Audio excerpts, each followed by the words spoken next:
नाम है गौरव खंडागले।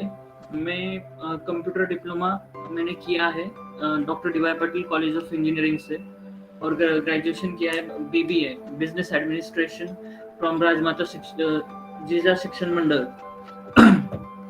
और मेरी उम्र है 26 और मेरी जन्म तारीख है 21 मार्च 1994। और मैंने कोर्सेज किए हैं CCNA कंप्यूटर नेटवर्किंग में, जावा में, उसके बाद C++ ये लैंग्वेजेस में, कंप्यूटर लैंग्वेजेस में। और बाद में मैंने इंपोर्ट एक्सपोर्ट का कोर्स किया, जो मुझे बहुत इंपोर्ट एक्सपोर्ट में मुझे बहुत अट्रैक्शन था, तो मैंने इंपोर्ट एक्सपोर्ट का कोर्स किया और मैंने मेरा बिजनेस शुरू किया 2019 से। तो बिजनेस शुरू करने के बाद मैंने कुछ प्रोडक्ट के बारे में भी सोचा कि मुझे कुछ प्रोडक्ट भी चाहिए कि मैं एक्सपोर्ट कर पाऊँ। तो पिछले साल से मैंने वो प्रोडक्ट की कंपनी शुरू की और मैं आज एक्सपोर्ट कर रहा हूँ। और जो उसके पहले मैं जो करता था वो डॉक्यूमेंटेशन सर्विस एंड कंसल्टेंसी, जो मतलब लोगों को लगता है कि इंपोर्ट एक्सपोर्ट लाइसेंस है हमारे पास तो हम इंपोर्ट एक्सपोर्ट कर सकते हैं। नहीं, इंपोर्ट एक्सपोर्ट के बाद भी बहुत से डॉक्यूमेंट्स लगते हैं, तो वो भी सर्विसेज में प्रोवाइड करता हूँ। तो वो क्या जो सर्विसेज लिस्ट ऑफ डॉक्यूमेंट्स है वो आपको मैं डिटेल्स में, जो हर किसी इंटरेस्टेड पर्सन को मैं उसके प्रोडक्ट देख के वो डॉक्यूमेंट्स बता पाऊंगा। और दूसरी बात, पीपीटी शेयर करनी थी। Hello ma'am. Hello. PPT run करना है? हाँ। तो पीपीटी आप ने दिया तो संपर्क ऑफिस में आप पीपीटी रन करिए ना, वहां से शेयर करिए ना पीपीटी आप। एक minute.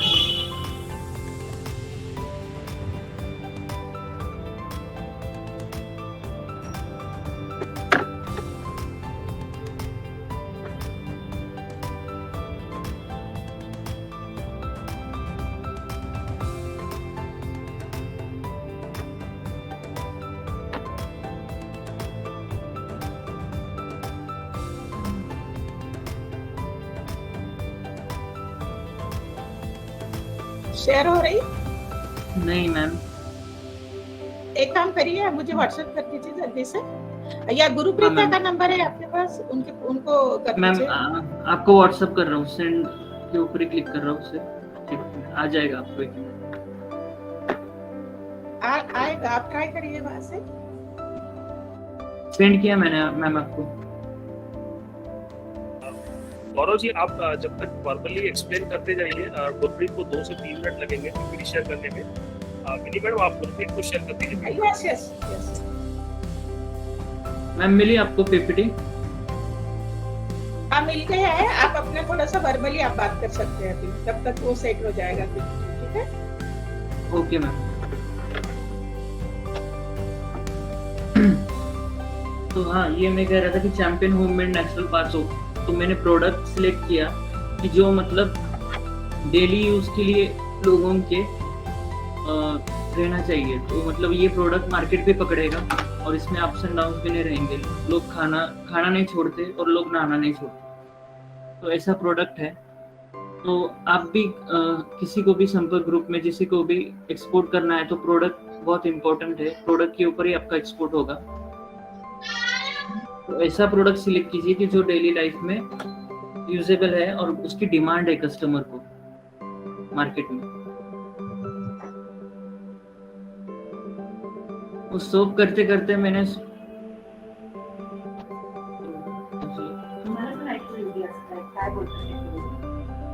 Hello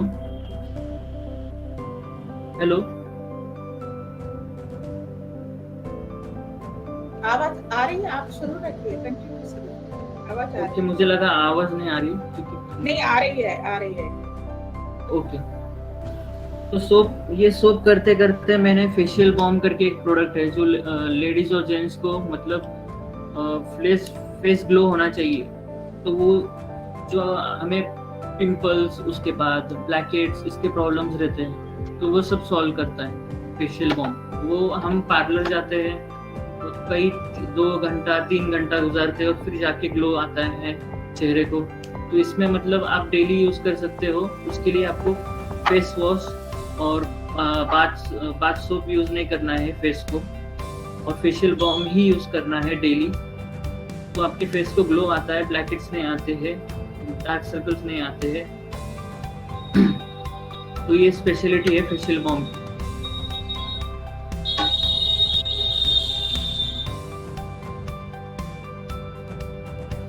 ma'am PPT share, hello. हाँ हो जाएगा, क्योंकि आपको थोड़ा सा पहले बताया गया। गौरव, सर्विसेज में भी, सेक्टर में भी कुछ एक्सपोर्ट इंपोर्ट रिलेटेड है आपके पास? सर्विसेज सेक्टर, जैसे मैं मेरी फर्म है जो रिक्रूटमेंट में है, तो मैन पावर सप्लाई में है, तो उसमें आपके पास मतलब क्या गाइडेंस रहेगी? मैन पावर में तो अभी फिलहाल मैं अकेले वन प्रोप्राइटरशिप है, तो मैं अकेले ही देखता हूँ सब। बट आगे लग सकते हैं मुझे मैन पावर्स की, मतलब जैसे कि पैकिंग के लिए, मटेरियल पैकेजिंग के लिए, ये सब नहीं लगते ही मैं बातचीत कर रही हूँ एक्सपोर्ट, जैसे आप बोल रहे हो ना कि एक्सपोर्ट इंपोर्ट में आप ये जो सेशन ले रहे हैं, तो इंटरनेशनली भी लोगों को मैन पावर चाहिए होता है, जैसे you know countries like middle east, Canada, UK, तो इसमें आप इंटरनेशनल रिक्रूटमेंट में भी आप कुछ बताएंगे? मुझे आपका क्वेश्चन मतलब ये समझ में नहीं आया कि मैन पावर या कहाँ पे लगती है मैम की? अब्रॉड की बात कर रही हूँ, जहाँ इंडियन मैन पावर लगती है इन डिफरेंट कंट्रीज। जैसे आप अभी एक्सपोर्ट इंपोर्ट की बात कर रहे हैं प्रोडक्ट्स की, जैसे सोप हो गया या यू नो स्पाइसेस हो गए, ये जो भी internationally Indian product international business में यूज होते हैं, ऐसे ही इंटरनेशनल अपनी मैन पावर बहुत ह्यूज वे में पहुंचती है ना अब्रॉड में। हाँ, तो मैं यही कह रहा हूँ, हमारे मैन पावर नहीं उसमें नहीं किया है, क्योंकि मैं जो फील्ड में हूँ, मुझे क्या करना है, मैन्युफैक्चरिंग करना है लोगों से, और माल भेजना है पोर्ट तक, पोर्ट के आगे बायर देखने वाला है। 2 इनकोटर्म्स रहती है, FOB और CIF, ये 2 इनकोटर्म्स रहती है जो बहुत चलती है इंपोर्ट एक्सपोर्ट में। तो उसके हिसाब से बायर हमें ऑर्डर प्लेस करता है इनकोटर्म्स के हिसाब से, और उसके हिसाब से हमें मतलब मैन पावर लगा के प्रोडक्शन निकालना है और पोर्ट तक माल भेजना है। ओके, वो तो हाँ, वो तो चलो यहाँ पे ही इंडिया में ना, ठीक है। हाँ, आपकी पीपीटी शुरू हो गई है, आप हाँ आपकी पीपीटी शुरू हो गई है, ठीक है।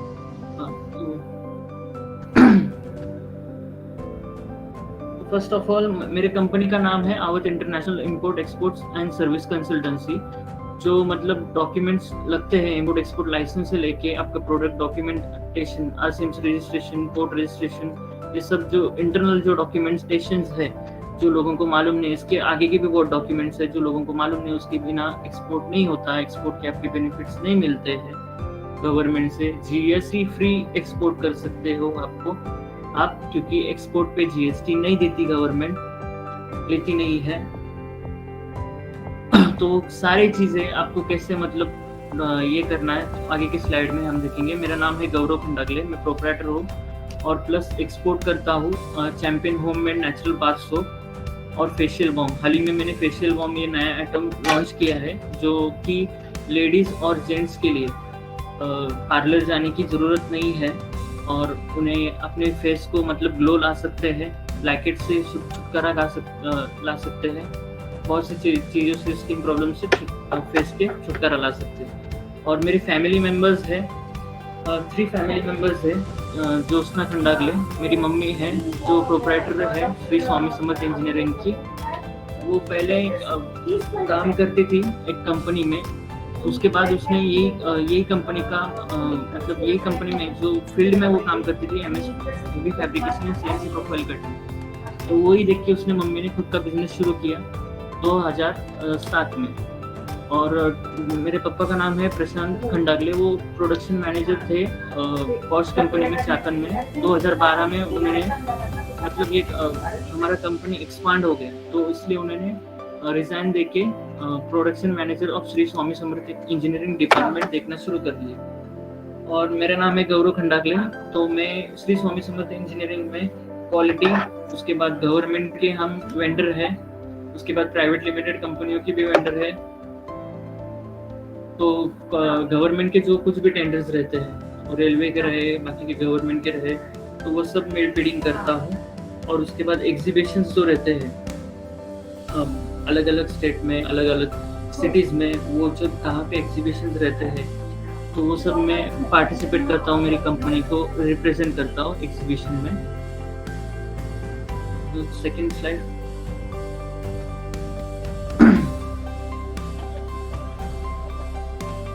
Problem and difficulty face by us in export import business and solutions opportunity. हाल ही में लोगों को मतलब एक्सपोर्ट इंपोर्ट करना है तो मतलब लोग डर जाते हैं यार,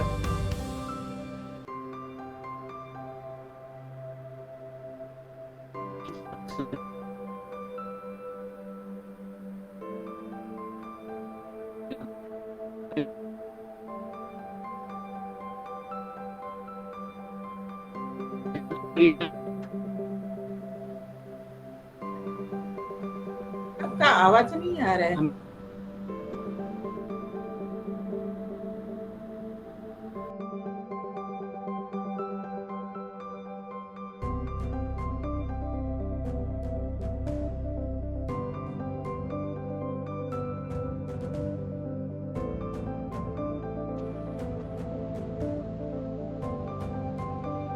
गौरव, आपको सभी को आवाज आ रहा है? गौरव को नहीं, गौरव क्या नहीं आ रहा।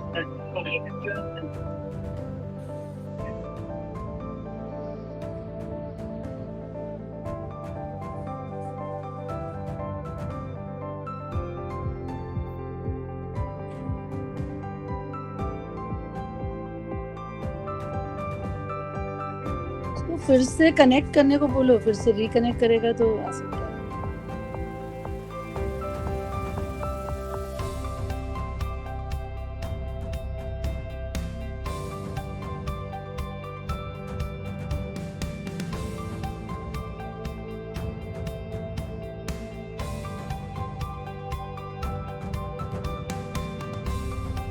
विनी, उनको कॉल करके बोल दीजिए वो लेफ्ट हो गए हैं फिर से।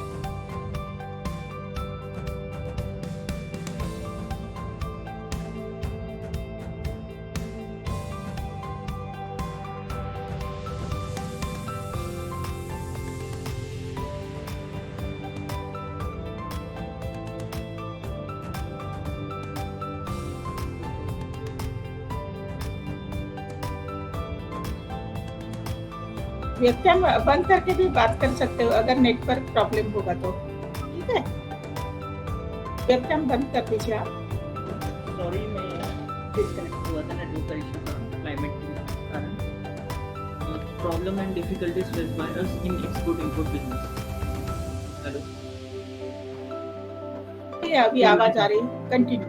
हाँ, तो लैक ऑफ इंफॉर्मेशन जो लोगों को रहती है, मतलब पहले जो ये रहता है कि लोगों को यही नहीं मालूम कि क्या एक्सपोर्ट करना है, कौन सी कंट्री में एक्सपोर्ट करना है, कहाँ एक्सपोर्ट करना है, कहाँ पे हमें ज़्यादा प्राइस मिलेगी, कौन से कंट्री में ज़्यादा प्राइस मिलेगी। तो ये जो हमको जो है वो टोटल स्टडी करना पड़ता है। हमें पहले प्रोडक्ट लेना पड़ता है, प्रोडक्ट लिया है, वो प्रोडक्ट की फील्ड कौन सी है, प्रोडक्ट की डिमांड क्या है, प्रोडक्ट का कस्टमर की डिमांड क्या है, वो कंट्री में, ये सब हमें स्टडी करना पड़ता है, तब जाके हम एक्सपोर्ट कर पाते हैं।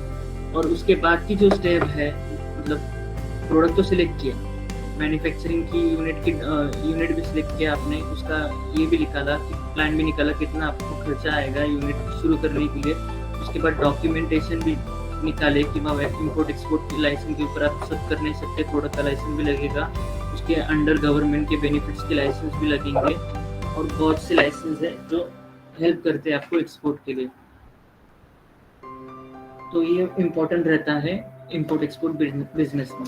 इसके बिना आप एक्सपोर्ट कर ही नहीं सकते हो, और ये डिफिकल्टीज को आप सॉल्व करोगे तो वही आपके लिए अपॉर्चुनिटीज बन के उभरेगी और आप एक्सपोर्ट कर पाओगे। Second slide.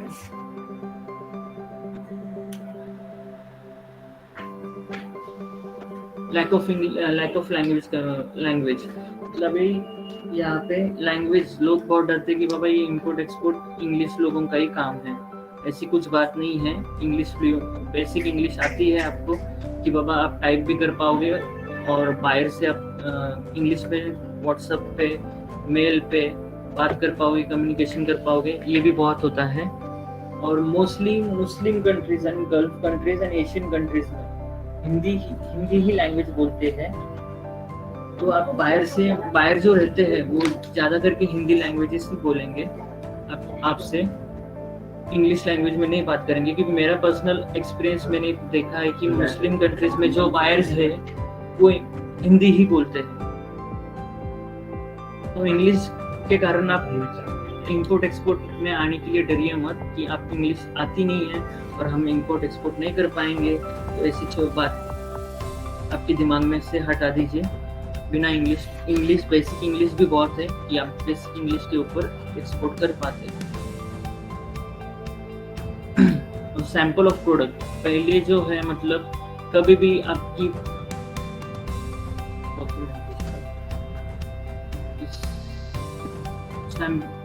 Sample of product की आपने बायर सिलेक्ट कर लिया, आपको डेटा मिल गया। बायर में मेथड तो बताऊंगा ही आपको आगे के स्टेप में, आगे की स्लाइड में कैसे बायर ढूंढने हैं।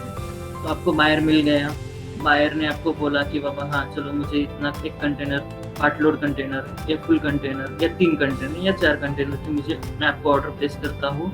पेमेंट टर्म भी हो गई, और पेमेंट टर्म होने के बाद आपको ये भी पता चला कि बाबा पैकिंग का पता नहीं चला, पैकेजिंग कैसे करना है। ये सब जो प्रोडक्ट का टेस्टिंग रिपोर्ट रहता है, सैंपल्स आप जब भेजोगे तो इसके ऊपर डिपेंड होता है कि first impression is last impression. Sample देख के ही आपका बायर आपको बड़ी ऑर्डर प्लेस करेगा। बट विदाउट सैंपल्स आप कंटेनर भेजोगे और उधर बायर को पसंद नहीं आया तो आपका माल रिजेक्ट कर दिया तो आप फुल लॉस में हो। तो गवर्नमेंट भी इसमें ये नहीं आपकी कोई मदद नहीं करती, क्योंकि गवर्नमेंट जब आप एक सिस्टम से चलते हो, क्योंकि बाबा गवर्नमेंट चेक करती है कि आपने सैंपल भेजे थे क्या, आपने क्या कम्युनिकेशन किया था बायर के साथ, पहले सैंपल भेजे थे, बायर को पसंद आए, टेस्ट रिपोर्ट प्रोडक्ट के भेजे थे, बायर ने चेक किया क्या।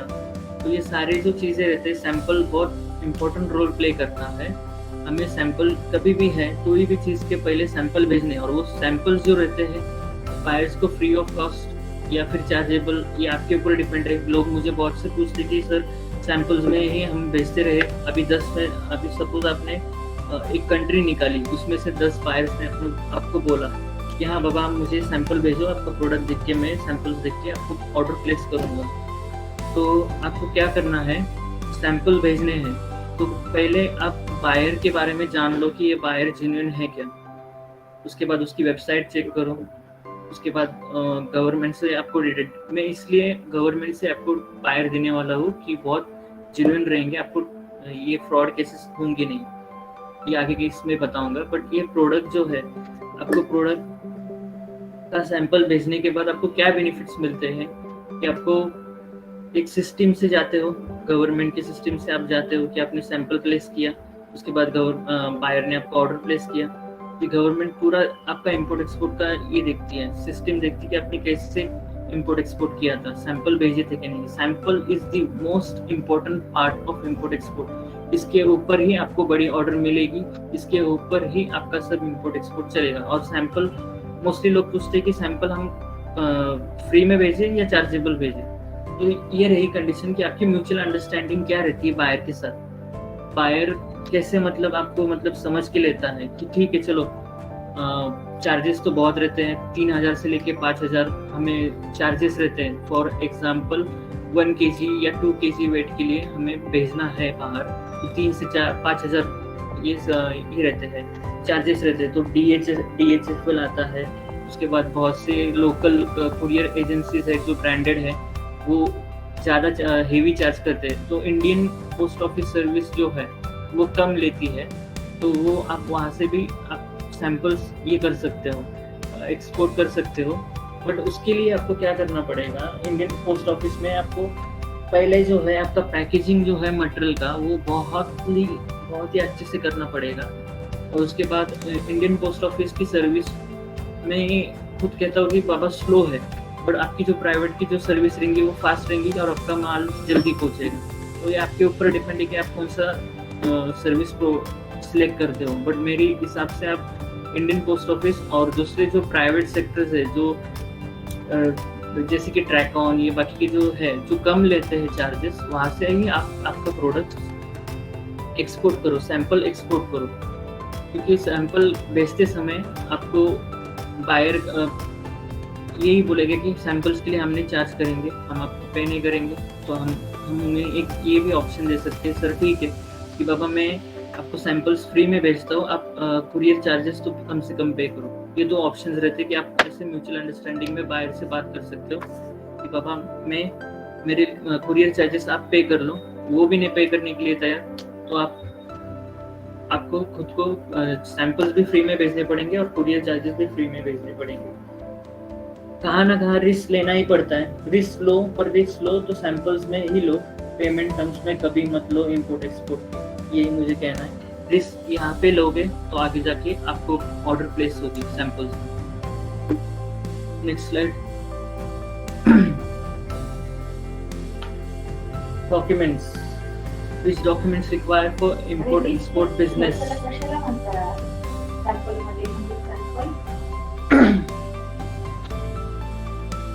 Document service provided by us पर प्रोडक्ट। अभी डॉक्यूमेंट्स हमें इंपोर्ट एक्सपोर्ट में क्या लगते हैं? इंपोर्ट एक्सपोर्ट लाइसेंस नहीं, इंपोर्ट एक्सपोर्ट लाइसेंस के ऊपर तो हमारा एक्सपोर्ट होता है। इंपोर्ट एक्सपोर्ट लाइसेंस ये मतलब ये है तो आदमी बोलता है बाबा चलो मेरे पास इंपोर्ट एक्सपोर्ट लाइसेंस है, मैं एक्सपोर्ट कर पाऊंगा, ऐसी बात नहीं है। आपको सिस्टम के हिसाब से चलना पड़ेगा, इंपोर्ट एक्सपोर्ट लाइसेंस तो निकालना ही पड़ता है, ये बेसिक है बहुत। उसके बाद आपको प्रोडक्ट का लाइसेंस निकालना पड़ता है। उसके बाद आपको जहाँ से माल भेजना है वहाँ का डॉक्यूमेंट निकालना पड़ता है। उसके बाद आपका बायर जो लिस्ट देगा, और वो लिस्ट मैंडेटरी रहती है और वो हर कंट्रीज के बायर मांगते हैं, तो वो भी डॉक्यूमेंट्स आपको निकालने पड़ते हैं। तो ये सब डॉक्यूमेंट्स मैं आपको डीपली बताता हूँ। मेरा डॉक्यूमेंट का सेशन रहेगा जब आप सब इंटरेस्टेड होंगे कि आपको डॉक्यूमेंट्स निकालने हैं इंपोर्ट एक्सपोर्ट के, तब मैं सब डिटेली बताऊंगा कि मुझे देख के भी एक फॉर एग्जांपल मुझे हर किसी का प्रोडक्ट देखना पड़ेगा और वही उस से मैं आपको बता सकता हूँ कि कौन से डॉक्यूमेंट्स आपको निकालने पड़ेंगे। इंपोर्ट एक्सपोर्ट तो ये लाइसेंस तो ये बेसिक ही है, आईसी कोड सबको ही निकालना पड़ेगा, उसके बिना आप एक्सपोर्ट नहीं कर पाओगे। बट ये बाकी के जो डॉक्यूमेंट्स रहते हैं वो भी बहुत इंपॉर्टेंट रहते हैं, वो प्रोडक्ट के डॉक्यूमेंट्स रहते हैं तो वो निकालने बहुत जरूरी रहते हैं। ये डॉक्यूमेंट सर्विस आवाज इंटरनेशनल इंपोर्ट एक्सपोर्ट प्रोवाइड करती है। उसके बाद आपको गाइडेंस भी देती है कि आपको कौन से सर्टिफिकेट निकालने पड़ेंगे गवर्नमेंट के, कि जो आपको बेनिफिट मिलेंगे गवर्नमेंट से, ड्यूटी ड्रॉबैक मिलेगा। उसके बाद आपको एक्सपोर्ट का ये जीएसटी जो रहता है, जीएसटी फ्री एक्सपोर्ट होगा। उसके बाद बेनिफिट्स आपको क्या दिया है गवर्नमेंट ने for manufacturer and merchant trader, मतलब मैन्युफैक्चरर नहीं है जो रीसेल करता है उसको भी क्या बेनिफिट्स मिलेंगे गवर्नमेंट से, ये सब वो मैं बताऊंगा उस सेशन में जब। और ये ट्रेनिंग भी मैं प्रोवाइड करता हूँ इसकी बायर फाइंडिंग की, वो आगे की स्लाइड में देखेंगे। बट ये जो डॉक्यूमेंटेशन है जो ये बेस रहता है इंपोर्ट एक्सपोर्ट का, ये डॉक्यूमेंट के ऊपर ही आप एक्सपोर्ट कर पाते हैं। Next slide please.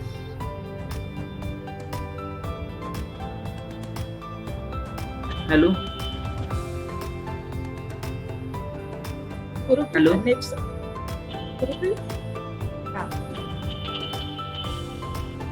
Government benefits, websites of government to export import of product and benefits, how to apply it from home।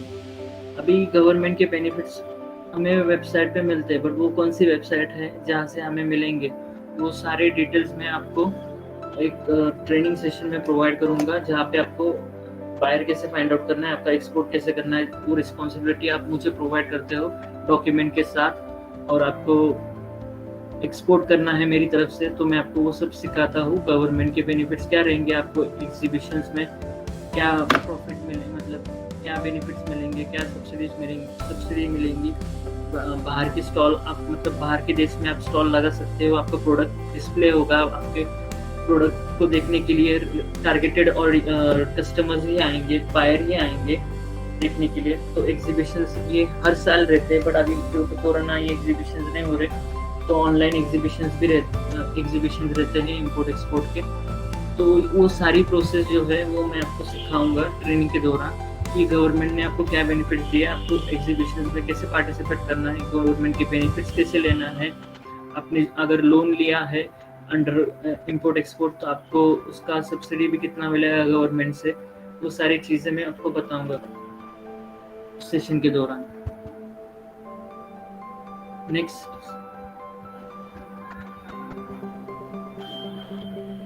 Hello,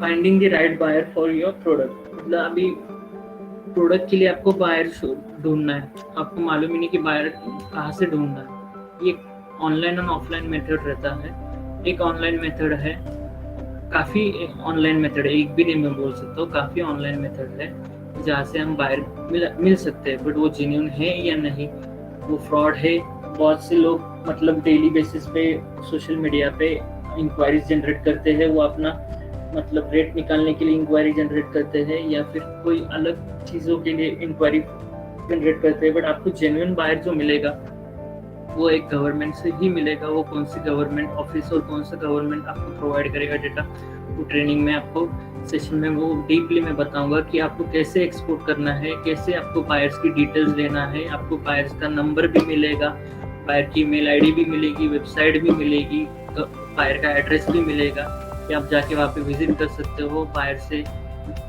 physical meeting करके आप मतलब डील भी कर सकते हो बिजनेस की। ये सारे मतलब फ्रॉड भी नहीं हो सकते हो, इसमें आप बच भी सकते हो कि बाबा विजिट करके, या बायर आपके पास भी आता है विजिट करने, या हाँ बाबा उसको डील आपके साथ करनी है, तो बायर आपकी कंट्री में आता है आपके पास, और फर्स्ट ऑफ ऑल आप अगर सपोज मैन्युफैक्चरर हो तो आपके पास आके वो मैन्युफैक्चरिंग का यूनिट भी देखता है कि आपने क्या क्या मैन्युफैक्चरिंग करते हो, कितना आपका सेटअप है, आपकी सेटअप में आप कौन सा प्रोडक्ट है, कितने काम पे लोग हैं, कैसे आप मतलब सेफ्टी लेते हो, डिपार्टमेंट कौन कौन से रखे हैं आपने, वो सब बायर चेक करता है। उसके बाद वो इंपोर्ट एक्सपोर्ट के लेवल के जब डिपार्टमेंट आपने रखे हैं वो सब चेक करके आपको ऑर्डर प्लेस करता है। उसको भी मतलब हम ये भी सोचिए कि एज अ बायर आप कभी बायर के साइड में जाके सोचिए और कभी आप एज अ सेलर के साइड में जाके सोचिए, तो बोथ वे हमें सोचना है, क्योंकि बोथ वे सोचेंगे तो ही म्यूचुअल अंडरस्टैंडिंग होगी और तो ही बिजनेस आगे बढ़ेगा। ये बहुत इंपॉर्टेंट रहता है, क्योंकि हम कभी कभी क्या सोचते हैं कि नहीं सेलर के हिसाब से ही सोचते हैं, बायर के हिसाब से नहीं सोचते हैं। बायर के हिसाब से भी हमें सोचना है और सेलर के हिसाब, दोनों हिसाब से चलेंगे तो ही म्यूचुअल अंडरस्टैंडिंग होगी और तो ही बिजनेस होगा। ऑफलाइन मेथड में बायर को हमें जाके मिलना है। जब कभी हम बाहर के देश में जाएंगे, और बहुत से ऑफलाइन मेथड है कि बाबा वहाँ पे कैसे बायर ढूंढने, वो भी मैं आपको सिखाऊंगा ट्रेनिंग सेशन में। Second slide please. Hello hello, आ रही है आवाज आ रही है। अच्छा मैं गौरव, यस मैम। हाँ मैं थोड़ा सा कहना चाहती हूँ कि आप तो ट्रेनिंग तो लेंगे, लेकिन हम लोग जैसे कि अभी कुछ ऐसे वेबसाइट है क्या जहाँ से हम लोग सर्च कर सकते हैं, या एक बेसिकली हम लोगों को स्टडी करना है, वो आपसे ट्रेनिंग तो ले लेंगे, लेकिन वो भी पॉइंट्स थोड़े सा हाईलाइट करेंगे। जैसे वेबसाइट हो गई है कि जो अपने प्रोडक्ट का जो है वो प्राइस कैसे वहाँ से ढूंढ लेते हैं, ये इस तरह के होंगे तो थोड़ा सा मैन्युअली आप बता सकते हो। हाँ मैम, वो भी मतलब सपोज फॉर एग्जांपल एक ई कॉमर्स वेबसाइट, आप मोस्टली अपने नाम सुना है अमेज़ॉन, तो आप फॉर एग्जांपल अमेज़ॉन पे आपका प्रोडक्ट का प्राइस देख सकते हैं। हर किसी का प्रोडक्ट रहता है अमेज़ॉन में। Amazon in Australia, Amazon in China, Amazon in Russia, और वो प्रोडक्ट जो है आपका, वो प्रोडक्ट सेक्शन में जाके आप देख सकते हैं कि वहाँ पे प्राइस क्या है वो प्रोडक्ट की, तो आपको एक्यूरेटली आपका प्राइस पता चलेगा। और दूसरे जो है ई कॉमर्स वेबसाइट और दूसरे जो मार्ग है कि आप निकाल सकते हो कि आपकी प्रोडक्ट की प्राइस, तो वो भी मैं वो डीपली वही सेशन में बताऊंगा कैसे निकालना है डीपली आपको आपकी प्रोडक्ट की प्राइस। तो ऐसे बहुत से e commerce online website, offline भी आप इंक्वायरी जनरेट कर सकते हो और आपका प्रोडक्ट का प्राइस निकाल सकते हो कि क्या प्रोडक्ट की प्राइस चल रही है, कौन से देश में, कौन से देश में हमें ज़्यादा ये मिलेगा, प्राइस मिलेगा अपने प्रोडक्ट का। Okay ma'am, hello hello Vini ma'am, hello. yes. Targeted countries for your product. तो हमें टारगेटेड कंट्रीज एक ऐसी गवर्नमेंट की वेबसाइट है, लोगों को यही मालूम नहीं कि टारगेटेड कंट्रीज कौन सी रहती हैं और हमें प्रोडक्ट कौन से देश में भेजना है। तो हमारे प्रोडक्ट का मतलब कौन से देश में ज़्यादा डिमांड है, तो ये ऐसे top 10 countries, top 20 countries, top 30 countries, top 40 countries, ऐसे एक वेबसाइट है जहाँ पे मैं नहीं कहता हूँ या कोई कंपनी नहीं कहती है, ये गवर्नमेंट कहता है। तो गवर्नमेंट की वेबसाइट है, गवर्नमेंट के वहाँ पे आप जाके आपका प्रोडक्ट के हिसाब से आप देख सकते हो कि आपका प्रोडक्ट एनुअली और एनुअली एंड ईयरली कितना एक्सपोर्ट हुआ है, इम्पोर्ट हुआ है, ये दोनों की जानकारी हमें वो गवर्नमेंट वेबसाइट पे मिलती है।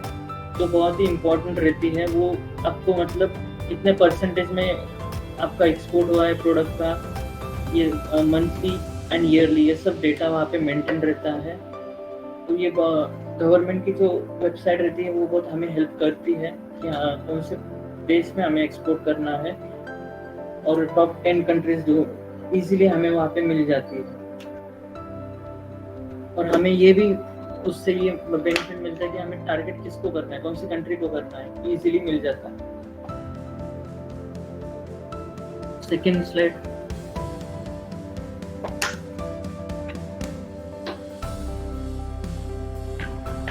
Payment terms, 5 different safe modes. अभी पेमेंट टर्म्स इंपोर्ट एक्सपोर्ट में बहुत से लोग डरते कि बाबा पेमेंट टर्म्स ही में लोग अटक जाते हैं कि बाबा लोग क्रेडिट दे के बैठते हैं और कंटेनर बेच के बेचते हैं, और बायर बोलता है ठीक है बाबा मैं मेरा माल सेल होने के बाद आपको पेमेंट करूँगा। पर यहाँ पे हमें रिस्क नहीं लेनी है। पेमेंट टर्म्स में हमें यहाँ पे एडवांस मिलता है, 60 to 70% एडवांस हमें मिलता है, और उसके बाद आपका प्रोडक्ट डिलीवरी के टाइम आप डिलीवर करोगे तब आपको एलसी मिलेगी। और एलसी क्या चीज़ रहती है वो भी मैं आपको बताऊंगा। एलसी ये बैंक ने आपको, लेटर ऑफ क्रेडिट या बैंक ने आपको दिया ही रहती है, जहाँ पे मतलब आप सेफ रहते हो पेमेंट के लिए। बायर और सेलर के बीच ये एक ड्राफ्ट बना जाता है कि बाबा एलसी कौन से प्रकार की रहेगी। वो एलसी आपको बैंक से भी चेक करवाना है और मुझसे भी चेक करवा के लीजिए। बैंक आपको हर बार मतलब इम्पोर्टेंट पॉइंट्स जो रहते हैं जहाँ पे आप फंस सकते हो कि बायर ने ये पॉइंट डाला है और आपका सेलर फंस सकता है, तो वो सब पॉइंट्स में आपको क्लियर करूँगी। ये पॉइंट्स में आप फंस सकते हो, ये मत पॉइंट्स लीजिए, ये वाली एलसी मत लीजिए, ये वाली एलसी लीजिए, आपको ये वाली सेफ है। ये सब पॉइंट्स को क्लियर करूँगा। और जो 5 मतलब डिफरेंट मोड है, एक तो ऑनलाइन पेमेंट भी होता है, ऑनलाइन मोड भी रहते हैं कि बाबा बायर जो है आपको ऑनलाइन पेमेंट करेगा, वहाँ से आपको ऑनलाइन पेमेंट आएगा आपके अकाउंट में। वो कब आएगा, जब आप इनवॉइस आपको उसको स्कैन कॉपी ऑफ इनवॉइस आप उसको भेजोगे और बाकी के जो डॉक्यूमेंट्स है वो भेजोगे। उसके आगे के जो डॉक्यूमेंट्स रहते हैं, कंटेनर के डॉक्यूमेंट्स, कोर्ट रजिस्ट्रेशन, CHA वो सब प्रोसेस करता है, वो डॉक्यूमेंट्स आप भेजोगे तब जाके आपको वो ये करेगा, ऑनलाइन पेमेंट करेगा। तो ये पेमेंट टर्म बहुत इंपॉर्टेंट है इंपोर्ट एक्सपोर्ट बिजनेस में। बहुत से लोग डरते हैं कि बाबा हमें एडवांस मिलेगा क्या, तो एडवांस 100% मिलेगा आपको, 100% भी एडवांस मिल सकता है। आप इनवॉइस दिखा के आप एडवांस भी ले सकते हो बायर से, क्योंकि अभी मोस्टली में मेरी कंपनी है श्री स्वामी समृद्धि इंजीनियरिंग, हम रॉ मटेरियल परचेस करने जाते हैं। तो बायर जो है वो अभी के करंट सिचुएशन में 100% एडवांस मांगता है, क्योंकि हमारा ये प्रोडक्ट जो है वो डिमांडेबल है इंडस्ट्रियल सेक्टर में। तो विदाउट एडवांस वो हमें रॉ मटेरियल नहीं देता है, तो हमें एडवांस देना पड़ता है और फिर रॉ मटेरियल प्लेट करना पड़ता है। तो आपके प्रोडक्ट के हिसाब से ही आप देखा जाएगा कि आपका प्रोडक्ट कितना डिमांडेबल है, तो वही देख के आपको एडवांस मिलेगा। आपका प्रोडक्ट डिमांडेबल जितना रहेगा उतना अच्छा है कस्टमर के लिए, और आपको पेमेंट में भी आपको सेफ रहते हो। तो ऐसे आप फुल एडवांस ले सकते हो, पार्ट एडवांस, परसेंटेज में एडवांस ले सकते हो, और एलसी ले सकते हो, और ऑनलाइन पेमेंट कर सकते हो। और 2 मेथड है, वो डीपली मैं ट्रेनिंग में बताऊंगा कि वो कौन सी मेथड है। ये तीनों तो मैंने आपको बता दी। तो ये कभी भी है इंपोर्ट एक्सपोर्ट में, आपको फर्स्ट ये आपके दिमाग में रखो कि आपको यहाँ पे एडवांस मिलता है वो आधा रहे या पूरा रहे, एडवांस तो मिलने वाला है, आधा मिला तो बाबा डरो मत। एलसी क्या चीज़ है, एलसी मैं बताऊंगा आपको क्या चीज़ है। आप बैंक से भी बात कर सकते हो, बैंक आपको भी बताएगी कि एलसी क्या चीज़ है। वो डीपली कभी बताती कभी नहीं बताती, क्योंकि बाकी के जो पॉइंट्स रहते हैं वो जो ड्राफ्ट बायर और सेलर के बीच जो ड्राफ्ट बनता है वो बहुत इंपॉर्टेंट होता है। उसमें जो पॉइंट्स है वो कभी कभी बैंक पकड़ती कभी कभी नहीं पकड़ती, तो उसमें सेलर फंसता है, बायर उसके हिसाब से ही पेमेंट टर्म्स के ड्राफ्ट बनाता है, तो हमें वो भी सब चेक करना पड़ता है। तो एलसी बहुत इम्पोर्टेंट रहती है बैंक की तरफ से, और वो पेमेंट हमें सेव करवा देती है। हमारे अकाउंट में पेमेंट आता है एलसी के रिमेनिंग, मतलब हमने सपोज फॉर एग्जांपल 60% हमने एडवांस लिया और 40% हमें एलसी है, तो वो एलसी भी कैसे मोड्स रहते हैं। At the time of delivery material पहुंचने के बाद वहाँ पे एलसी एट पोर्ट, मतलब अभी वहाँ पे मटेरियल पहुंचा, उसके बाद वो ये करेगा, आपकी एलसी रिलीज करेगा, आपके अकाउंट में पैसे आएंगे। ऐसी भी एलसी रहती है, वो 100% भी रहती है, वो 30% भी रहती है, 40% भी रहती है। ऐसे डिफरेंट टाइप्स के एलसीज रहते हैं परसेंटेज में। तो कौन सी वाली आपको लेना है, कौन सी वाली आपको एडवांस कैसे पेमेंट कर लेना है, आपका प्रोडक्ट के देख के आप कैसे एडवांस मांग सकते हो, ये सब बहुत से इम्पोर्टेंट चीज़ें रहते हैं इम्पोर्ट एक्सपोर्ट में। बट इम्पोर्ट एक्सपोर्ट में आपको सबको ये बता दूं कि आपको एडवांस मिलता है यहाँ पे, जो डोमेस्टिक लेवल में आपको एडवांस नहीं मिलता, आपको क्रेडिट पे काम करना पड़ता है। तो ये इम्पोर्ट एक्सपोर्ट में आपको क्रेडिट पे काम नहीं करना है, आपको एडवांस में ही काम करना है। इम्पोर्ट एक्सपोर्ट में आप क्रेडिट में काम करोगे तो आप फंसोगे, आप वहाँ पे अलग कंट्री में जाके झगड़ा भी नहीं कर सकते कि मेरा पेमेंट रिलीज करो, ये वो लीगल एक्शन भी लोगे तो उसमें बहुत सा टाइम जाएगा, कि लीगल डॉक्यूमेंटेशन में, कोर्ट कचहरी में बहुत सा टाइम जाएगा और आपका पेमेंट मिलने में बहुत सा टाइम जाएगा। इसलिए आपको फर्स्ट स्टेज ये है कि एडवांस कभी भी बायर को मांगना है, एडवांस ही मांगना है, भले ही वो 100% हो, भले ही वो 50% हो, भले ही वो 40% 60% कितना भी हो, बट आप वो मांग के लो उससे। और उसके बाद एलसी करो, एलसी ही सेफेस्ट मोड है। और तीसरी जो मैंने कहा कि ऑनलाइन ट्रांजेक्शन करवा के लो पूरा पैसे का, तो वो भी सेफेस्ट मोड है बायर के लिए और सेलर के लिए।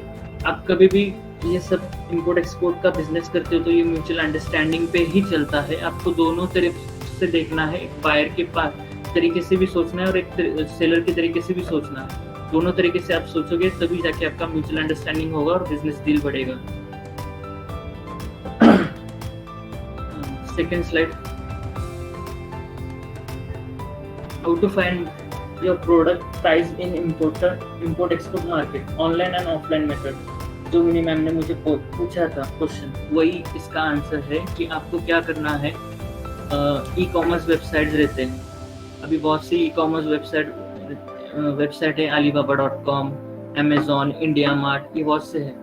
ये डोमेस्टिक वेबसाइट है, बट इंटरनेशनल में कौन सी ई कॉमर्स वेबसाइट है वो मैं ट्रेनिंग के दौरान बताऊंगा। वो जो वेबसाइट्स है वहाँ से आपको आपके प्रोडक्ट का ये मिलेगा, डिटेल मिलेगा, प्राइस मिलेगी, आपका कॉम्पिटिटर भी मिल जाएगा कि उसने कितना प्राइस रखा है, और उसके हिसाब से आप क्या मतलब एक यूनिक आपका सेलिंग पॉइंट कर सकते हो कि बाबा आपके अगर मेरे सपोज फॉर एग्जांपल मेरा champion homemade natural bath soap है, उसमें बहुत से 4 फ्लेवर्स हैं, तो मैंने 4 फ्लेवर्स की प्राइस सेम ही रखी है, अलग अलग नहीं रखी, क्योंकि कस्टमर अट्रैक्ट होके फ्लेवर भी सेम है, प्राइस भी मेंटेन है, तो वो लेगा।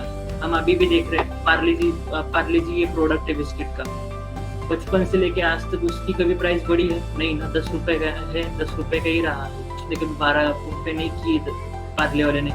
आपका मतलब क्वालिटी बहुत इंपॉर्टेंट है प्रोडक्ट की। यहाँ पे प्रोडक्ट की क्वालिटी आपकी देखी जाए के ऊपर ही बिजनेस होगा। इम्पोर्ट एक्सपोर्ट में कौन सी क्वालिटी का आप प्रोडक्ट देते हो, ये बहुत इम्पोर्टेंट रहता है। और ऑफलाइन मेथड में भी मैंने जैसे मेरी मैम ने क्वेश्चन किया था, मैंने कहा था कि आप उनसे मतलब जनरेट कर सकते हो, वहाँ पे जाके मिल सकते हो। वो मिलना तो ऐसे भी मिल सकते हैं हमें जाके हमारे बायर को, बट वो कौन से टारगेटेड एरिया में हमें जाना है और वहाँ से प्राइस निकालना है, वो भी मैं सेशन में बताऊंगा। ये अलग अलग पॉइंट्स है जो मैं क्लियर करूंगा आपको।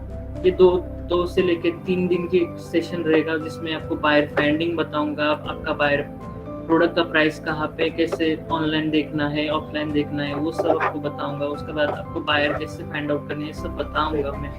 और पेमेंट कैसे रहता है इंपोर्ट एक्सपोर्ट में, वो सब मैं आपको बताऊंगा।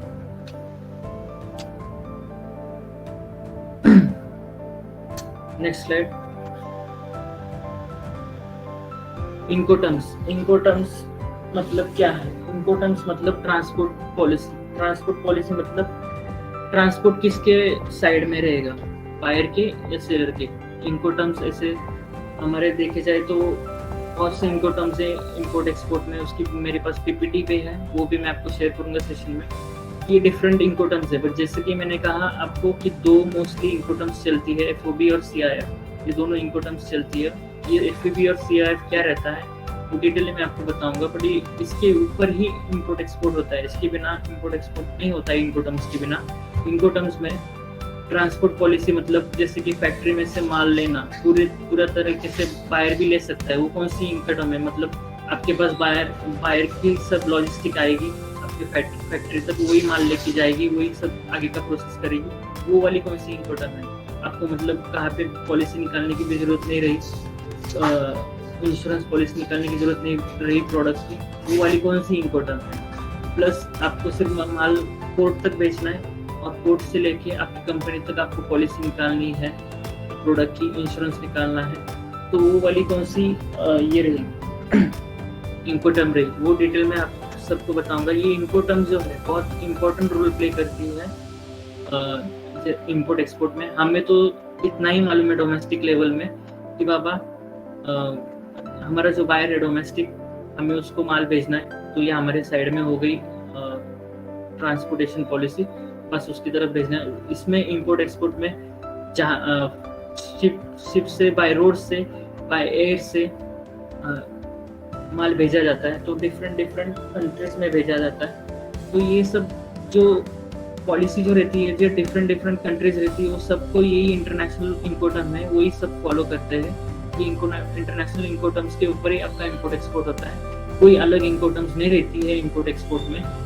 ये बहुत इंपॉर्टेंट इनकोटर्म रोल प्ले करती है कि बाबा प्रोडक्ट का इंश्योरेंस किसके पास है, प्रोडक्ट ट्रांसपोर्टेशन का खर्चा कितने होने वाला है, ये बायर को समझ में आता है। उसके बाद सेलर को भी समझ में आता है कि मेरे पास कितना खर्चा आने वाला है, बायर के पास कितना खर्चा आने वाला है, ये दोनों को समझ में आता है। और वो दोनों के म्यूचुअल अंडरस्टैंडिंग पे ही इनकोटर्म चलती है।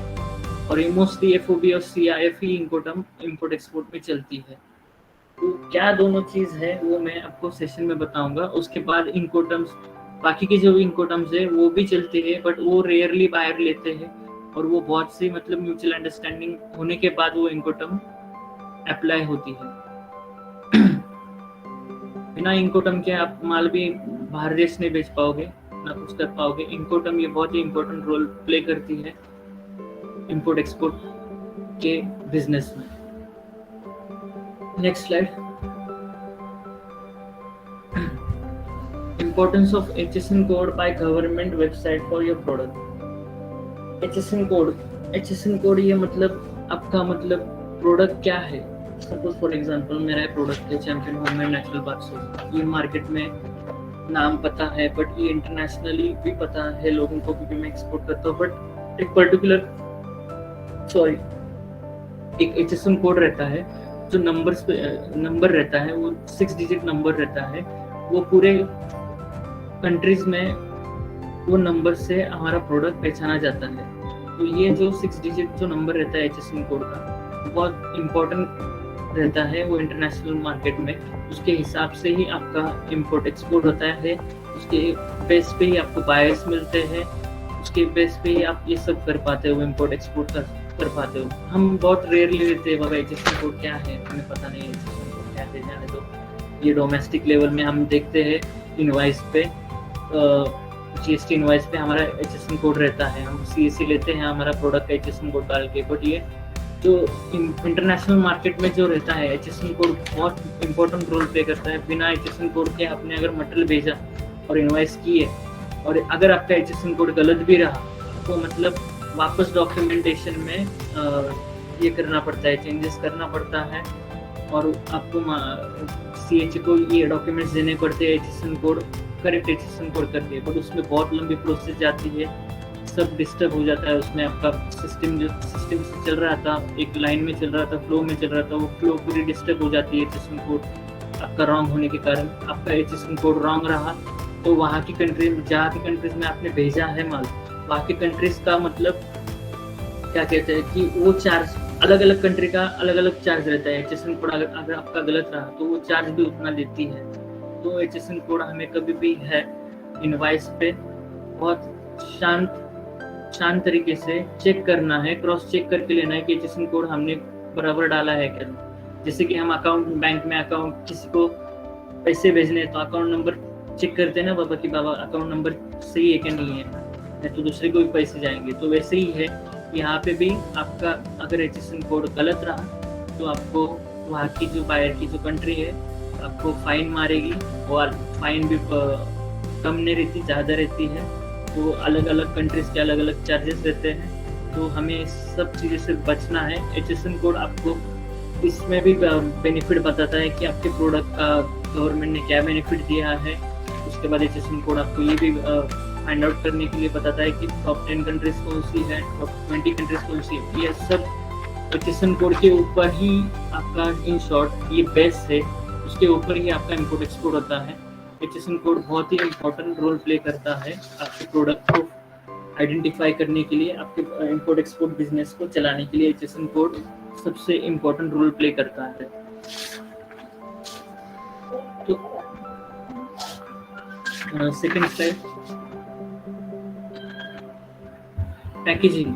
अभी हम जब भी मटेरियल बेचते हैं, सैंपल्स रहे या कुछ भी रहे, तो हमें प्रॉपर पैकेजिंग लगती है इंटरनेशनल मार्केट में। तो डोमेस्टिक में भी आप कैसे भी भेजो उसका कुछ ये नहीं रहता, बट आपको भेजना है डोमेस्टिक लेवल में तो आप मतलब प्रोडक्ट आपका सेफ रहे वैसे ही भेजोगे। बट ये जो इंटरनेशनल मार्केटिंग में जो है, आपको पैकेजिंग इंटरनेशनल मार्केटिंग के हिसाब से करनी पड़ेगी। मैं वीडियो प्ले करता हूँ, जैसे कि एक मिनट। हेलो, मेरी आवाज आ रही है? हाँ, यस आवाज। फॉर एग्जांपल अभी ये मेरे बहन ने मुझे राखी भेजी थी और ये गिफ्ट बॉक्स है। तो ये एग्जांपल मैं आपको दे रहा हूँ कि इसके ऊपर जो प्रिंट आउट जो लिखी हुई है, एड्रेस लिखा हुआ है, नेम लिखा हुआ है, ये सब हमें कंप्यूटराइज करना है। हमें अपने हाथों से बिल्कुल नहीं, कुरियर के टाइम अगर आप सैंपल बेच रहे हो, ये कोरोगेटेड बॉक्स है, तो आप सैंपल बेच रहे हो तो बाहर के देश में बायर को, तो आपको पेन से ऐसे कुछ लिख के बेचना नहीं, सेंड करना नहीं। आप अपनी हैंडराइटिंग खराब भी रहती, किसी की अच्छी भी रहती, बट एक सिस्टमेटिक वे आप कंप्यूटर से प्रिंट आउट लोगे, परफेक्टली आप एड्रेस डालोगे जिसको भेजना है, उसकी कंपनी का एड्रेस, वो जो कंपनी का मालिक है उसका नाम, ये सब, मोबाइल नंबर, मेल आईडी, ये सब आप मेंशन करोगे। उसके बाद आपका एड्रेस, आपका मोबाइल नंबर, आपका मेल आईडी, ये सब आपको डेटा मेंशन करना है। क्योंकि वहाँ पे मतलब जब कुरियर बॉय ये पार्सल लेके जाएगा तो आपको कांटेक्ट करेगा कि बाबा ये बायर का कोई है नहीं, तो आपसे कांटेक्ट करेगा अगर बायर को फोन नहीं लगा तो ऐसे आपका माल आने के चांसेस भी कम रहते हैं, रिटर्न आने के। और ये जो कोरोगेटेड बॉक्सेस में, मतलब ये जो मैंने इसमें दिखाया है पीपीटी में, उस पर भी प्रिंट आउट लगानी पड़ती है। जैसे कि मैंने ये बॉक्स है, इसमें साइज है, डिफरेंट साइज है, ये वीडियो में आपको दिखा रहा हूँ। ये डिफरेंट साइन है, ये इंटरनेशनल लेवल के साइन है। ये साइन हमें लगते हैं पैकेजिंग बॉक्स में लगाने पड़ते हैं, डालने पड़ते हैं कि उससे इम्प्रेशन गिरता है बायर को, बाबा इसने बॉक्स भी हमें भेजा है तो इंपोर्ट एक्सपोर्ट क्वालिटी के हिसाब से पैकेजिंग करके भेजिए। तो आपकी पैकेजिंग बहुत इंपॉर्टेंट रोल प्ले करती है। आपका प्रोडक्ट कौन सा है, फॉर एग्जांपल मेरा champion homemade natural bath soap है, तो उसको पैकेजिंग क्या लगेगी, उसको जैसे कि हम सिंथॉल साबुन लेते हैं, मेरा भी प्रोडक्ट लीजिए, तो एक बटर पेपर रहता है, उसमें सिंथॉल साबुन, डेटॉल सोप, ये अंदर ये फोल्ड किए हुए रहते हैं, और उसके बाद उसका ब्रांड का पैकेजिंग होता है। तो ऐसे ही हमें हर अपने प्रोडक्ट का मतलब केयर करना पड़ेगा कि बाबा ये प्रोडक्ट अपना डैमेज ना हो, और कुछ स्पॉइल ना हो, उसके हिसाब से हमें अलग अलग आपके प्रोडक्ट रहेंगे, अलग अलग हिसाब से आपको देखना है कि प्रोडक्ट कैसे सेफ रहेगा आपका, और वैसे पैकेजिंग करके आपको बाहर देश भेजना है। पैकेजिंग के ऊपर ही आपका मतलब फर्स्ट इंप्रेशन लास्ट इंप्रेशन हो जाता है। पैकेजिंग कैसे किए है आपने, बायर देखता है, और आपका माल मतलब डैमेज भी नहीं होता, पैकेजिंग में आपका माल डैमेज भी नहीं होता। तो ये बहुत इंपॉर्टेंट रोल रहता है पैकेजिंग आपके इंपोर्ट एक्सपोर्ट में। और पैकेजिंग के लिए मोस्टली जब आप बोलोगे कि ये बाबा ये छोटा, मैंने आपको बोला पैकेजिंग का जो सैंपल्स के लिए, और उसके बाद 1 लाख 2 लेके 50,000 तक जो कुछ पैकेजिंग रहेगा वो कोरोगेटेड बॉक्स में रहेगा, छोटे छोटे। पैकेजिंग की भी एक अलग से टीम रहती है, वो पैकेजिंग करके देती है, वो भी आपको चाहिए जब इंपोर्ट एक्सपोर्ट में, मैं आपको प्रोवाइड कर दूंगा। बट वो जो पैकिंग करके देती है वो बायर के हिसाब से करके देती है, और हमें बायर को भी पूछना है। कैसे होता है कि हम पैकेजिंग सोच लेते कि बाबा हाँ ये पैकेजिंग हम कोरिलेटेड बॉक्स में कर लेंगे, बट उसके अंदर की पैकेजिंग कैसे चाहिए बायर को, उसके अंदर उसको बबल पेपर जो प्लास्टिक का पेपर रहता है वो चाहिए या नहीं चाहिए, वो बहुत सी चीज़ें जो रहते हैं मतलब हम फंस जाते हैं कि हमें पता नहीं रहता कि ये हमें करना है या नहीं करना है, जो मतलब हम ये रहते हैं कंफ्यूज रहते हैं। तो ये सब बायर आपको डिटेल में हम बायर से भी ले सकते हैं कि पैकेजिंग हाँ बाबा हमें पैकेजिंग जो है कैसी देनी है हमें हमारे प्रोडक्ट को। आप हमारे कॉम्पिटिटर से भी प्रोडक्ट लेते हो हमारा, तो वो कैसे प्रोवाइड करता है वो सब आप जब मेल पे उसके साथ कन्वर्जेशन करोगे। मोस्टली इंपोर्ट एक्सपोर्ट के बिजनेस में आपको मेल कन्वर्जेशन ही रखना है, ना कि व्हाट्सएप या कोई और। व्हाट्सएप पे भी रखो कोई प्रॉब्लम नहीं, बट जो प्रोडक्ट के रिलेटेड बाकी के डॉक्यूमेंट्स के रिलेटेड जो कुछ भी ये रहेगा, आप बायर्स के साथ जो कम्युनिकेशन करोगे वो मेल के थ्रू ही करना है, क्योंकि मेल के थ्रू ये डेटा सिस्टम आपका सब चेक किया जाता है गवर्नमेंट। जब आप किसी मतलब पैकेजिंग आपका राइट नहीं है और वो कंट्री में आपका माल उतरा और बायर ने आपको मतलब कंटेनर रिजेक्ट कर दिया क्योंकि आपका पैकेजिंग उसके हिसाब से नहीं था, तो गवर्नमेंट पूरा ये चेक करती है कि आपका सिस्टम से लेके पूरा चेक करती है कि आपने मेल जो ड्राफ्ट किए थे, सैंपल्स भेजे थे, बायर के साथ आपका क्या क्या कम्युनिकेशन हुआ था, कम्युनिकेशन में पैकेजिंग का पॉइंट था क्या, पैकेजिंग का पॉइंट था तो बायर ने आपको शेयर किया था, आपने उसके हिसाब से दिया है पैकेजिंग, बट बायर ने जानबूझ के आपको रिजेक्ट किया, तो गवर्नमेंट वो मैटर में खुद इन्वॉल्व होके आपको आपके प्रोडक्ट के प्राइस तक आपको ये करके देती है, पैसे निकाल के देती है बायर से या खुद भी निकाल के देती है। तो ये सब गवर्नमेंट, ये इंपोर्ट एक्सपोर्ट में गवर्नमेंट जब कभी भी हमारा लॉस होता है तो गवर्नमेंट बीच में आती है, पर वो कौन से स्टेज में आती है, जब आप पूरे सिस्टमेटिक वे से आपने इंपोर्ट एक्सपोर्ट किया है, सिस्टम से, डॉक्यूमेंटेशन से, कम्युनिकेशन थ्रू मेल से किया है, कहाँ पे मतलब बायर से आपको डेटा लेना था वो आप भूले नहीं हो। अगर बायर से अपने डेटा लेना भूले हो तो गवर्नमेंट भी कुछ कर नहीं सकती, कि गवर्नमेंट भी पूछेगी कि आपने प्रोडक्ट का टेस्ट सर्टिफिकेट लिया था क्या, पैकेजिंग की अपने डिटेल्स लिए, बायर को पूछे ही नहीं है, लिए ही नहीं, तो कैसे क्या आप ये मतलब गवर्नमेंट हेल्प करेगी इसमें? गवर्नमेंट बिल्कुल हेल्प नहीं करेगी। तो हमें ये सब चीज़ें सिस्टमेटिक वे से जाना पड़ता है कि गवर्नमेंट के हिसाब से फॉलो करना पड़ता है कि जहाँ जाके हमें गवर्नमेंट हेल्प करेगी। पैकेजिंग आपको करना पड़ता है प्रोडक्ट को, वो बहुत ही इम्पोर्टेंट रहता है जिससे आपका डैमेज नहीं होता प्रोडक्ट, और ये सब चीज़ें होते हैं जो मैंने आपको बताया है। Next slide.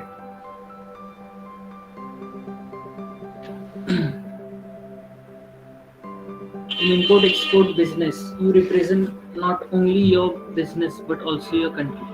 ये ना गूगल का थॉट है ना किसी का थॉट है, ये मैंने ही बनाया है कि बाबा इंपोर्ट एक्सपोर्ट बिजनेस में हम कभी भी इंपोर्ट एक्सपोर्ट करते हैं। आज तक मैंने जो देखा है, मेरे जो मैं बिजनेस कर रहा हूँ, जो मेरे को एक्सपीरियंस मिला है बिजनेस में, बाबा हम इंपोर्ट एक्सपोर्ट बिजनेस में हम अपनी कंट्री को रिप्रेजेंट करते हैं, बिजनेस को भी रिप्रेजेंट करते हैं, बट जो कंट्री को रिप्रेजेंट करते हैं वो जाके बायर मतलब सोचता है कि बाबा ये कंट्री से माल आया है, ये कंट्री से अच्छा माल मिला है, हमें प्राइस भी अच्छी मिली है।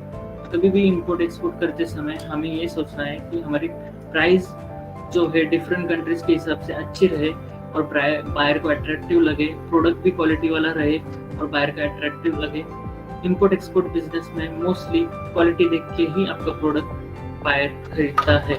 यहाँ पे कोई मतलब कोई करप्शन की चांसेस नहीं है, कुछ नहीं है, किसी को ये देना पड़ेगा वो देना पड़ेगा। इंपोर्ट एक्सपोर्ट बिजनेस में आपको मतलब आपका प्रोडक्ट ही बोलेगा, आपका प्रोडक्ट ही डिस्प्ले होगा, वही आपको बिजनेस करके देगा। आपकी क्वालिटी बहुत इंपॉर्टेंट है इंपोर्ट एक्सपोर्ट बिजनेस में। Next slide. तो ये सब जो है इंपोर्ट एक्सपोर्ट आवत इंटरनेशनल इंपोर्ट एक्सपोर्ट बिजनेस में डॉक्यूमेंटेशन सर्विस और प्लस ट्रेनिंग, आपको बायर कैसे फाइंड आउट करने, गवर्नमेंट की क्या बेनिफिट्स है, पैकेजिंग, इनकोटर्म्स, ये सब जो डिटेल्स में आपको जानना है। तो ये मेरा नंबर है और ये मेरी मेल आईडी है।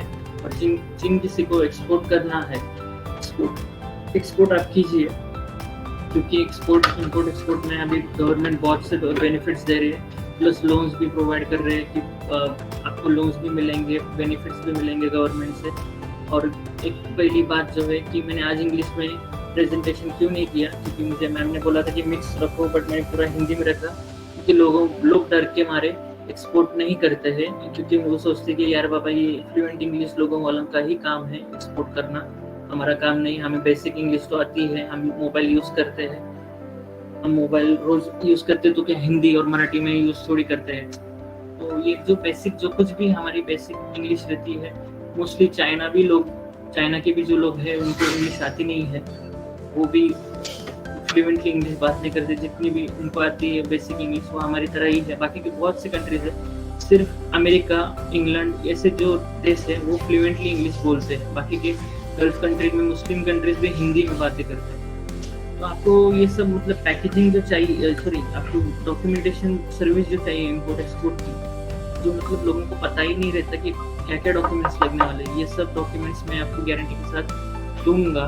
आपके प्रोडक्ट के हिसाब से 37 सेक्शन रहते हैं, आपका प्रोडक्ट उसके अंदर कौन से सेक्शन के अंदर आ रहा है वो आपको मैं आके वहाँ पे फिजिकल, अगर आपने मीटिंग रखी, जो इंटरेस्टेड आपकी तरफ से संपर्क ग्रुप की तरफ से जो इंटरेस्टेड है इंपोर्ट एक्सपोर्ट के लिए, जिन्हें डॉक्यूमेंटेशन सर्विसेज चाहिए, तो मैं आप वहाँ पे आपके ऑफिस में आके, नागपुर के ऑफिस में आके मैं खुद आपको ये भी दे सकता हूँ,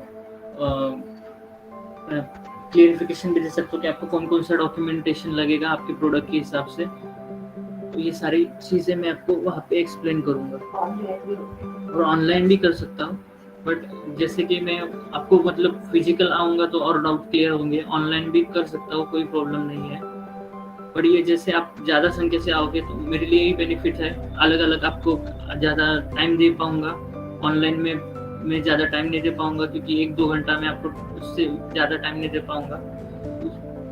तो ये सारी चीज़ें हैं। और आपको इसके बाद में मेरा एक सोप का भी पीपीटी है, वो भी बताऊंगा, बट आपके अगर कोई क्वेश्चंस रहेंगे related to documentation of import export, आप मुझे पूछ सकते हो। किसी को कुछ क्वेश्चंस है या कुछ क्वेरीज है तो आप गौरव से पूछिए।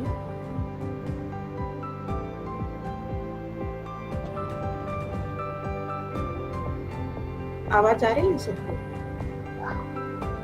हेलो विनी, मैं पूछूं? हाँ, यस। गौरव, थैंक्स, बहुत ही अच्छा सेशन था और बहुत इम्पोर्टेंट सेशन था। मेरे को तो इतनी ज्यादा जानकारी मिली, लेकिन बहुत जानकारी लेने की है। तो मुझे बताइए कि आपके सेशन कब होंगे और उसके चार्जेस क्या होंगे, या फिर आपके चार्जेस क्या होंगे? मैम देखिए, जो मैंने अभी कहा कि आपको डॉक्यूमेंटेशन के मतलब 37 सेक्शन में आपका कौन सा प्रोडक्ट है, आपका कौन सा प्रोडक्ट है। हेलो, आवाज? जी, मैं कॉर्पोरेट गिफ्टिंग का काम करती हूँ। और मुझे अमेरिका से बहुत सारे मेरे क्लाइंट है कि जो बोलते हैं कि आप अपना प्रोडक्ट यहाँ पर एक्सपोर्ट करेंगे। तो वो जो कौन से सेक्शन में आपका प्रोडक्ट गिर रहा है, आप कौन से वो मैंडेटरी जो सर्टिफिकेट है वो निकालने पड़ेंगे, वो आपको मैं आके मतलब आपके संपर्क ग्रुप के बहुत से मेंबर रहेंगे जो उनको इंपोर्ट एक्सपोर्ट करना है, उनको मैं बता सकता हूँ। और आपको आप बोल रहे थे कि चार्जेस क्या रहेंगे, 3000 मेरे सिर्फ डॉक्यूमेंटेशन आपको क्या क्या लगेगा, संपर्क ग्रुप के लिए ये चार्ज है, बाकी उनके लिए मैं ज़्यादा लेता हूँ कि मतलब आपको डॉक्यूमेंटेशन सिर्फ इंपोर्ट एक्सपोर्ट नहीं, आपके प्रोडक्ट का डॉक्यूमेंट क्या लगेगा, उसके बाद के जो इम्पोर्ट एक्सपोर्ट के डॉक्यूमेंट क्या लगेंगे, उसके बाद के जो बायर क्या डॉक्यूमेंट मांगेगा जो मुझे मालूम है वो आपको निकालने पड़ेंगे, वो मैंडेटरी है वो डॉक्यूमेंट। और बायर से भी आप निकाल के ले सकते हो कि बाबा हाँ मुझे कौन से डॉक्यूमेंट निकालने हैं, वो डॉक्यूमेंट्स वो सब मैं निकाल के देता हूँ। वो उसकी जो कोटेशन रहेगा वो अलग अलग रहेगा, क्योंकि अलग अलग सेक्टर का प्रोडक्ट है, अलग अलग सेक्टर के कारण ऊपर नीचे कोटेशन होने वाला है। क्योंकि गवर्नमेंट का काम है तो गवर्नमेंट का काम कैसे होता है आपको भी मालूम है, हम सबको मालूम है। ये सारी प्रोसेस रहती है। उसके बाद मेरा कितना ये रहेगा, प्रॉफिट रहेगा, वो सब मैं बताऊंगा, उसका कोई इशू नहीं है। बट ये जब सिर्फ आपको जो डॉक्यूमेंटेशन क्या लगेगा वो 3000, और उसके बाद ट्रेनिंग आपको कुछ लेना है सब, मतलब आपको बायर के फाइंड आउट करना है, आपका एक पर्सन आपको रिप्रेजेंट करना पड़ेगा, आपके घर का हो या बाहर का हो, उसको सिर्फ अगर आपको घर का हो तो वो और आप ट्रेनिंग सेशन अटेंड कर सकते हो। अगर बाहर का है उसको सिर्फ आप ट्रेनिंग सेशन अटेंड कीजिए और उसको सिर्फ उतना ही डेटा दीजिए जो बायर को आपको मैं बोलूँगा कैसे कम्युनिकेशन करना है, वही उसको डेटा प्रोवाइड कीजिए, बस वो उतना काम करेगा और आपको ट्रेनिंग मिलेगा। उससे आप इंपोर्ट एक्सपोर्ट कर सकते हो। 100% आपका इंपोर्ट एक्सपोर्ट होगा, क्योंकि मैंने भी इंपोर्ट एक्सपोर्ट यही बेस पे किया है। गवर्नमेंट के जेन्युइन बायर जो है फाइंड आउट करके ही मैंने मेरे सैंपल्स भेजे, एक्सपोर्ट कर रहा हूँ, तो ऐसे होता है। ओके, थैंक यू गौरव, मैं आपको डेफिनेटली कांटेक्ट करूंगी। Thank you ma'am. और मेरा किसी को क्वेश्चन पूछना है, किसी को डाउट्स है कुछ और? हाँ, जो लोग मैन्युफैक्चरिंग सेक्टर में नहीं है वो लोग ऐसा कुछ देख सकते हैं क्या कि यानी कौन से प्रोडक्ट्स की डिमांड डिफरेंट कंट्रीज में है और अकॉर्डिंगली वो प्लान करे कि मैन्युफैक्चरिंग सेक्टर में जा सकते, उनके लिए वो डेटा रेडीली अवेलेबल है या वो भी वो सेशन वगैरह ये करने के बाद ही पता चले? नहीं सर, मैन्युफैक्चरिंग जो मतलब है आपके अभी आप क्या कर रहे हो, हार्डवेयर आपका तो ये सिर्फ एक हार्डवेयर सर्विसेज आ रहा है, मतलब आपका प्रोडक्ट नहीं है, आप मतलब नहीं हाँ मैं मैन्युफैक्चरिंग में अभी नहीं हूँ, रीसेलर हो। हाँ तो आपका जो प्रोडक्ट मैं वो अभी प्रोडक्ट स्पेसिफिक नहीं है, मैं चाहता हूँ कि देखूँ कि क्या प्रोडक्ट्स की डिमांड है एंड अकॉर्डिंगली मैं प्लान कर सकूँ मैन्युफैक्चरिंग।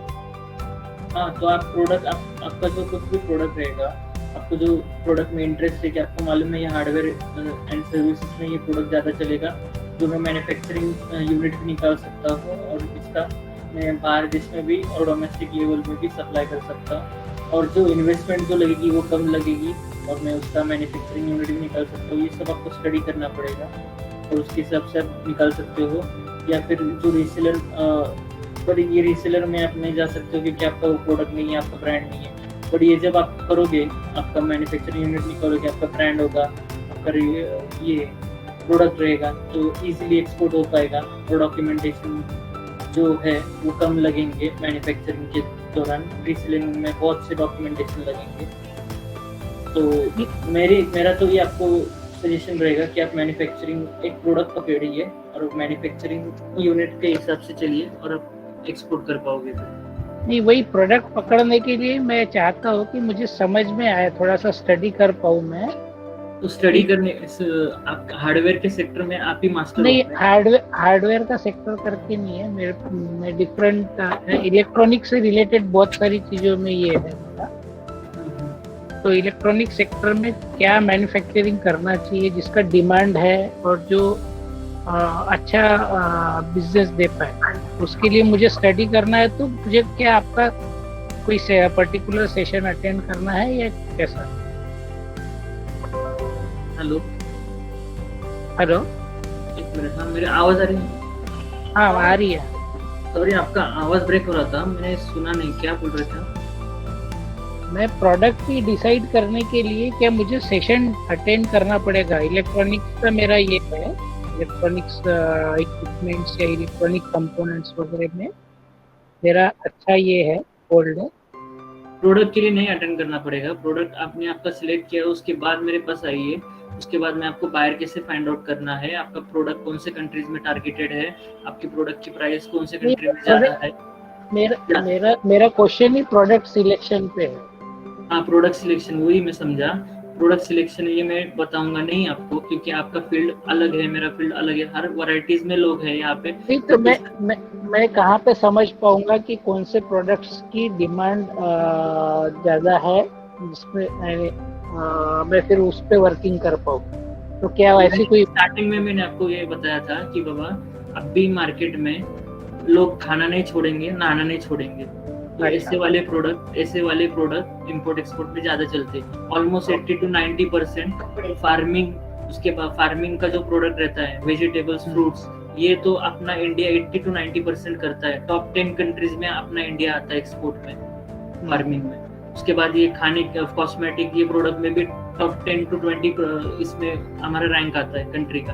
तो ये सब लोग छोड़ने वाले नहीं है। उसके बाद गारमेंट्स, कपड़ा पहनना छोड़ने वाले नहीं है। तो ऐसे जो प्रोडक्ट है, अभी हार्डवेयर जो आपका सेक्शन बोल रहे हैं, इलेक्ट्रॉनिक्स में अगर बल्ब लगाना तो लोग छोड़ेंगे नहीं। अलग टाइप के बल्ब देखिए आप, जो चाइना को आप कंपटीशन दे पाओगे कि ऐसा कोई इलेक्ट्रॉनिक कंपोनेंट है कि आपको मालूम है कि ये चाइना को कॉम्पिटिटर बन सकता है और मैं ये मैन्युफैक्चरिंग कर सकता हूँ।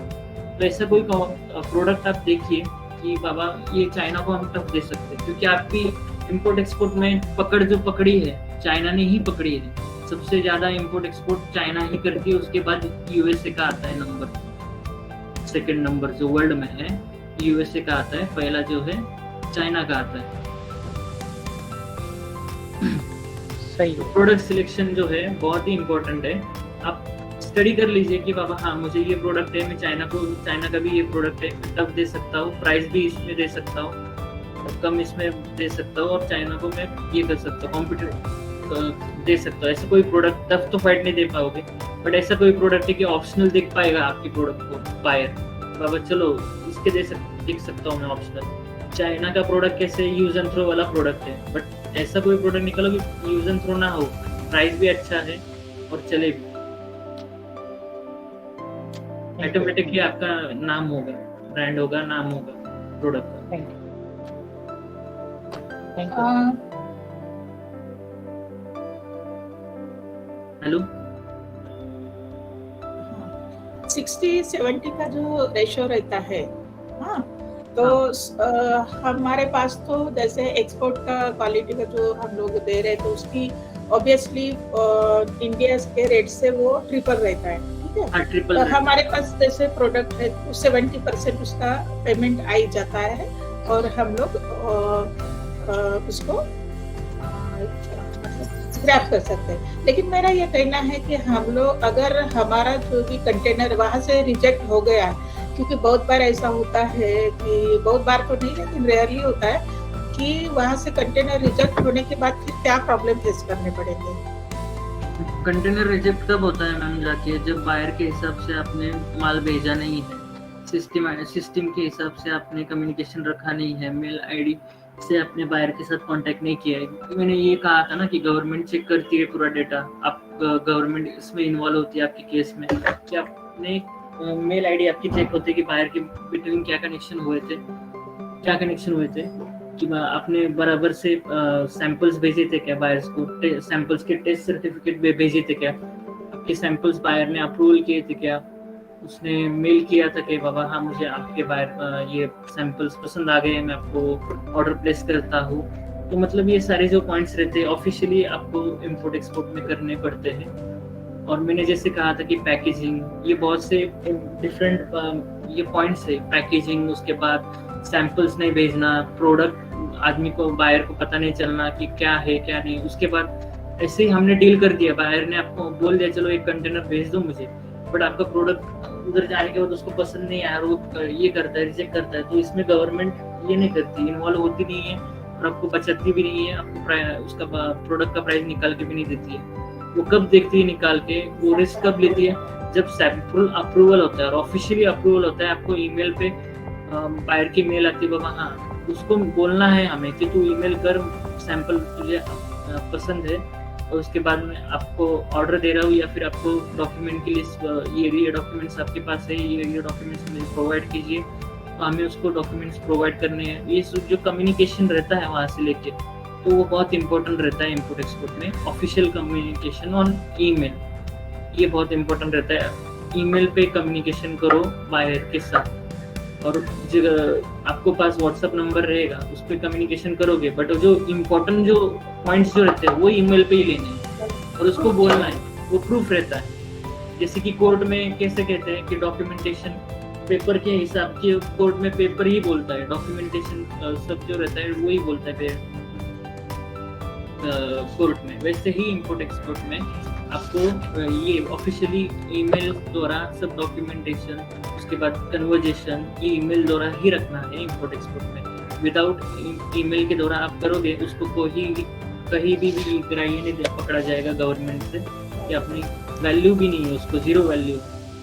कम्युनिकेशन कभी भी बायर के साथ करोगे तो ऑफिशियली इसके साथ करो, और आपके जो चांसेस है कि बाबा हाँ माल रिजेक्ट हो सकता है, ये वो कब है, वो पैकेजिंग आपने बायर के हिसाब से नहीं किया है, बायर ने मतलब सोचा था पैकेजिंग ऐसे आएगा, अलग तरीके से आया कि पैकेजिंग क्या रहता है कि आप बायर को भी पूछ लो एक बार कभी कभी कौन से प्रकार का पैकेजिंग तुझे चाहिए, वो आपको भेजता है कि ये प्रकार का चाहिए, तो वो ऑफिशियली आपके पॉइंट में आ जाता है ईमेल में कि बाबा उसने बताया मुझे पैकेजिंग कैसे चाहिए, ऑफिशियली मेरे मेल आईडी पे आया, आप गवर्नमेंट भी चेक करके अरे बाबा इसने पूछा भी था और तभी भी जाके इसने क्यों रिजेक्ट किया, ये गलत बात है।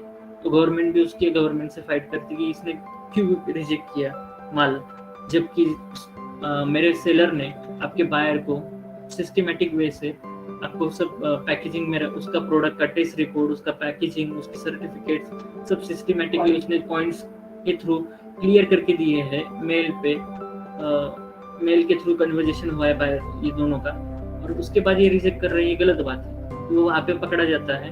वैसे कभी होता भी नहीं है कि कंटेनर रिजेक्ट होते हैं, ये कब होते हैं जब लैक ऑफ नॉलेज रहता है, लोगों को नॉलेज नहीं है इंपोर्ट एक्सपोर्ट में कि बाबा क्या कैसे वे जाना है, सिस्टमेटिक वे जाना है, ऑफिशियली मेल डालना है, ऑफिशियली उनसे मेल को रिप्लाई लेने हैं, ये सब इम्पोर्टेंट चीजें रहते हैं। ऑफिशियली लोग करते नहीं है तो वहाँ पे ही फंसते कि बाबा क्या कर लेते हैं, व्हाट्सएप चैटिंग कर लेते हैं, ऐसे बायर का नंबर मिल गया ये कर लेते हैं, इसके ऊपर नहीं चलता है, ऑफिशियली आपको मेल डालना है और सब करना है।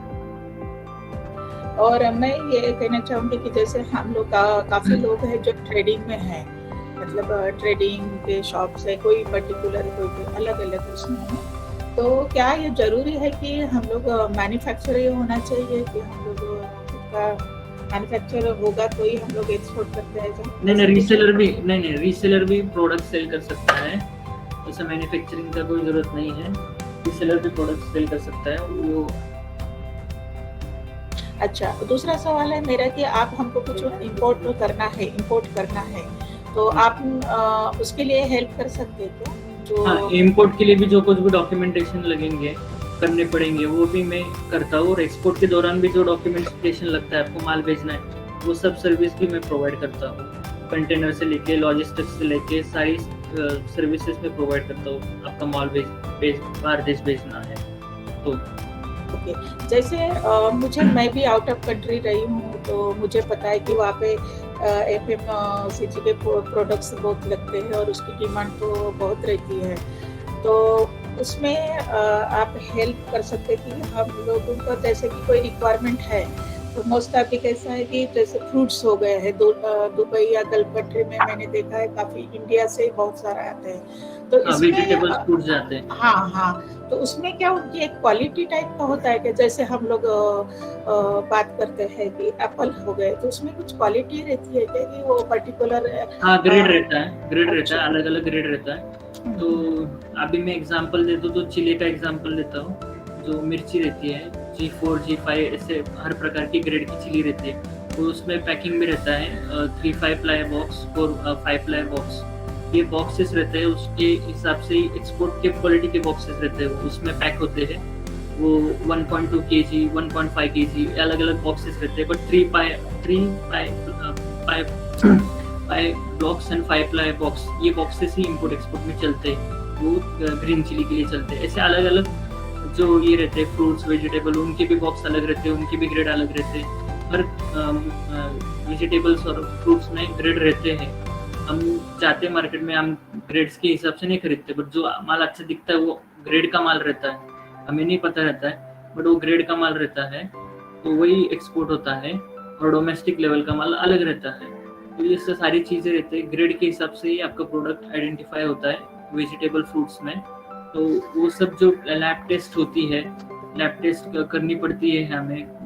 बायर भी हमें जब फॉर एग्जांपल अगर बायर है सामने का ऑनियन मांग रहा है, तो ऑनियन कांदा 45 mm, 25 mm, 35 mm प्लस ऐसे डिफरेंट साइजेस में ऑनियन मांगता है। उसके बाद रीजनल ऑनियन, मतलब नासिक का ऑनियन, गुजरात का ऑनियन, ये ऑनियन, वो ऑनियन, ऐसे रीजनल भी ऑनियन मांगता है। तो वो सारी डिटेल्स और उसके बाद लैब टेस्ट सर्टिफिकेट लगा के, प्रोडक्ट टेस्ट उसको कहते हैं सर्टिफिकेट, लगा के हम आप जब सैंपल भेजते और वो पैकेजिंग उसके बाहर को पूछ के लेते हैं, और हमें भी पता रहता है कि कौन सी पैकेजिंग में जाता है। वो मोस्टली जो रेड कलर का बैग रहता है पोते का, उसमें ही जाता है ऑनियन। तो ये सारे डिफरेंट पैकेजिंग और ये पॉइंट्स रहते हैं। ओके।